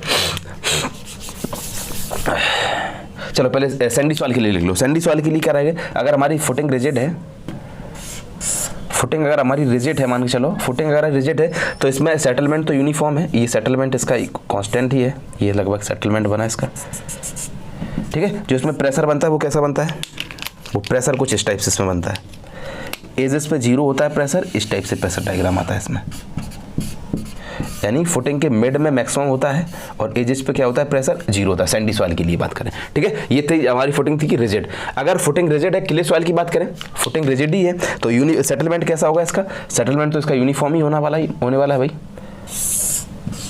ठीक है। और बट जो इसका प्रेशर डिस्ट्रीब्यूशन होता है वो कुछ इसके एजेस पे मैक्सिमम होता है और सेंटर पे मिनिमम होता है, तो ये वाला आ गया। ये अपन लोगों ने किसकी बात करी, सबसे पहले अपन लोगों ने बात करी अगर हमारा फुटिंग रिजिड है तो फुटिंग रिजिड में सेटलमेंट यूनिफॉर्म था, अगर हमारी फुटिंग फ्लेक्सिबल है तो उसमें सेटलमेंट, उसमें प्रेशर यूनिफॉर्म था, ठीक, ये हमने लिखा भी था। उसके बाद हमने बात करी कि अगर हमारी क्ले सॉइल में अगर हमारी फुटिंग रखी है, क्ले सॉइल में अगर हमारी रिजिड फुटिंग रखी है, इसको मैं लिख दूँ रिजिड फुटिंग, अगर क्ले सॉइल में रिजिड फुटिंग रखी है तो क्या आएगा, तो उसका सेटलमेंट यूनिफॉर्म है, प्रेशर इस टाइप से आता है। अगर सैंडी सॉइल में तो प्रेशर इसका सेटलमेंट यूनिफॉर्म है, प्रेशर इस टाइप से आता है, ठीक है। अब बात करते हैं फ्लेक्सिबल फुटिंग की। फ्लेक्सिबल फुटिंग को हम यहाँ भी रखेंगे और क्ले सॉइल में भी रखेंगे और सैंडी सॉइल में भी रखेंगे, ठीक है। देखो अगर हमारी फुटिंग कैसी है, अब फुटिंग क्या है, फ्लेक्सिबल फुटिंग है, ठीक है। तो अगर हमारी फुटिंग फ्लेक्सिबल है तो इसका settlement clay soil Sandy soil में कुछ कैसा आता है, इस टाइप से आता है। ये इसका क्या है, सेटलमेंट कर्व है, ये इसका सेटलमेंट बना है, क्योंकि सेटलमेंट इसमें यूनिफॉर्म नहीं रहता, बट क्या प्रेशर क्या रहने वाला है, यूनिफॉर्म रहने वाला है। तो प्रेशर क्या कुछ रहेगा, यूनिफॉर्म। ये कौन सी है, फ्लेक्सिबल फुटिंग।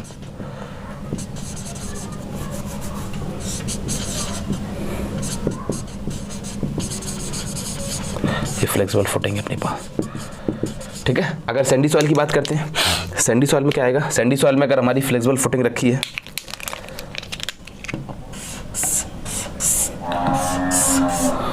ठीक है, तो इसका भी क्या रहेगा, इसमें प्रेशर क्या रहता है, प्रेशर इसमें क्या रहता है, प्रेशर यूनिफॉर्म रहने वाला है, यानी प्रेशर की वैल्यू सेम रहेगी, बट सेटलमेंट क्या है, इस टाइप से। प्रेशर तो कांस्टेंट ही है, इसमें बात करी थी फ्लेक्सिबल फुटिंग में प्रेशर क्या रहता है, कांस्टेंट रहता है, ठीक है। तो इसका कुछ किस टाइप से बनता है सैंडी सॉइल के लिए, मैं इसका यहाँ डायग्राम बना दूँ इस टाइप से, ठीक है। ये इसका किसका डायग्राम है, ये सेटलमेंट का डायग्राम है, ये डायग्राम किस चीज़ का है, सेटलमेंट का है, ठीक है। बट प्रेशर क्या रहना है, कांस्टेंट रहना है, प्रेशर क्या है, कांस्टेंट ही है हमेशा। तो मामला क्लियर हो गया कि रिजिड फुटिंग को जब सैंडी सॉइल में रखता है तो क्या आता है, क्ले सॉइल में रखते हैं तो क्या आता है, फ्लेक्सिबल फुटिंग को जब क्ले सॉइल में रखते हैं तो क्या आता है। ये यूनिफॉर्म है, यूनिफॉर्म ये सही है, ठीक है। तो क्या क्या आता है, सब कंडीशन में देख चुका हूँ, ठीक है। इसके बाद ये चैप्टर यहाँ हो जाता है खत्म। अब जो लास्ट में मैंने बची थी एक बार्टर टेबल करेक्शन वेक्टर बच गया, effect of barter table on bearing capacity में, शायद मैंने नहीं बताया है, ठीक है। तो क्या होता है वो देख लो। बार्टर टेबल करेक्शन का फैक्टर का फॉर्मूला होता है, डायरेक्ट फॉर्मूला याद होना चाहिए। अगर ये हमारी फुटिंग है, ये इसकी विड्थ है, ठीक है। अगर ये इसकी यहाँ भी विड्थ है, ठीक। अगर मान लो बार्टर टेबल मान लो हमारा कहीं यहाँ है, बार्टर टेबल अगर मान के चलो यहाँ कहीं है, ये जेड डेप्थ पे है, तो बार्टर टेबल करेक्शन फैक्टर की वैल्यू कितनी आती है, तो आर स्टार की वैल्यू आती है, मैं लिख दे रहा हूँ R star. Water table correction factor कितना था 0.51 प्लस जेड बाई बी, ठीक। समझ में आया ना मेरे भाई। बार्टर टेबल करेक्शन फैक्टर की वैल्यू अगर मान लो यही अगर बार्टर टेबल अगर हमारा यहाँ आ जाए, बार्टर टेबल मतलब बी विड्थ पे आ जाए, तो बार्टर टेबल करेक्शन फैक्टर की वैल्यू कितनी होगी, जेड इक्वल टू कितना हो जाएगा बी, एट लिख दे रहा हूँ at Z equal to B, at equal Z equal to B पे क्या आ जाएगा, तो जेड से जेड खत्म हो जाएगा, तो आर स्टार की वैल्यू कितनी आ जाएगी, कहीं ना कहीं 1 आ जाएगी। अगर मान लो बार्टर टेबल हमारा यहाँ पहुँच जाए, यहाँ बेस के बिल्कुल बेस पे पहुँच जाए, बेस पे पहुँच जाएगा तो जेड इक्वल टू कितना हो जाएगा, लिख देना at Z equal to 0, Z equal to 0 करोगे तो आर स्टार की वैल्यू कितनी आ जाएगी 0.5, ठीक है। तो आर स्टार की वैल्यू कहीं ना कहीं कहाँ से कहाँ रेंज कर रही है, ग्रेटर देन 0.5 से लेस देन 1 तक, ग्रेटर देन 0 से लेस देन और इक्वल टू 1 तक, ठीक है। तो बार्टर टेबल करेक्शन फैक्टर समझ में आया कि आर स्टार की वैल्यू कहाँ से कहाँ लाई करेगी, 1 से लेकर 0.5 के बीच में लाई करेगी, ठीक है। तो इस वीडियो में सही रखते हैं, हो सक मैंने पूरी कोशिश करी सारे कॉन्सेप्ट क्लियर करने की शुरुआत से सेलो फाउंडेशन के लिए। सेलो फाउंडेशन में मैंने सारे कॉन्सेप्ट बताए, ठीक है। मैं आशा करता हूँ कि आपको सब कुछ समझ में आया होगा। अगर आपको सब कुछ समझ में आया है तो इस वीडियो को ज़्यादा से ज़्यादा लोगों को भी शेयर करें, ठीक है। और अगर आप ज़्यादा से ज़्यादा लोगों को शेयर करेंगे तो मुझे मोटिवेशन मिलेगा और अगला वीडियो भी इस टाइप से मैं ही और सारी वीडियो बनाने की कोशिश करूँगा, ठीक है। चलिए, थैंक यू सो मच।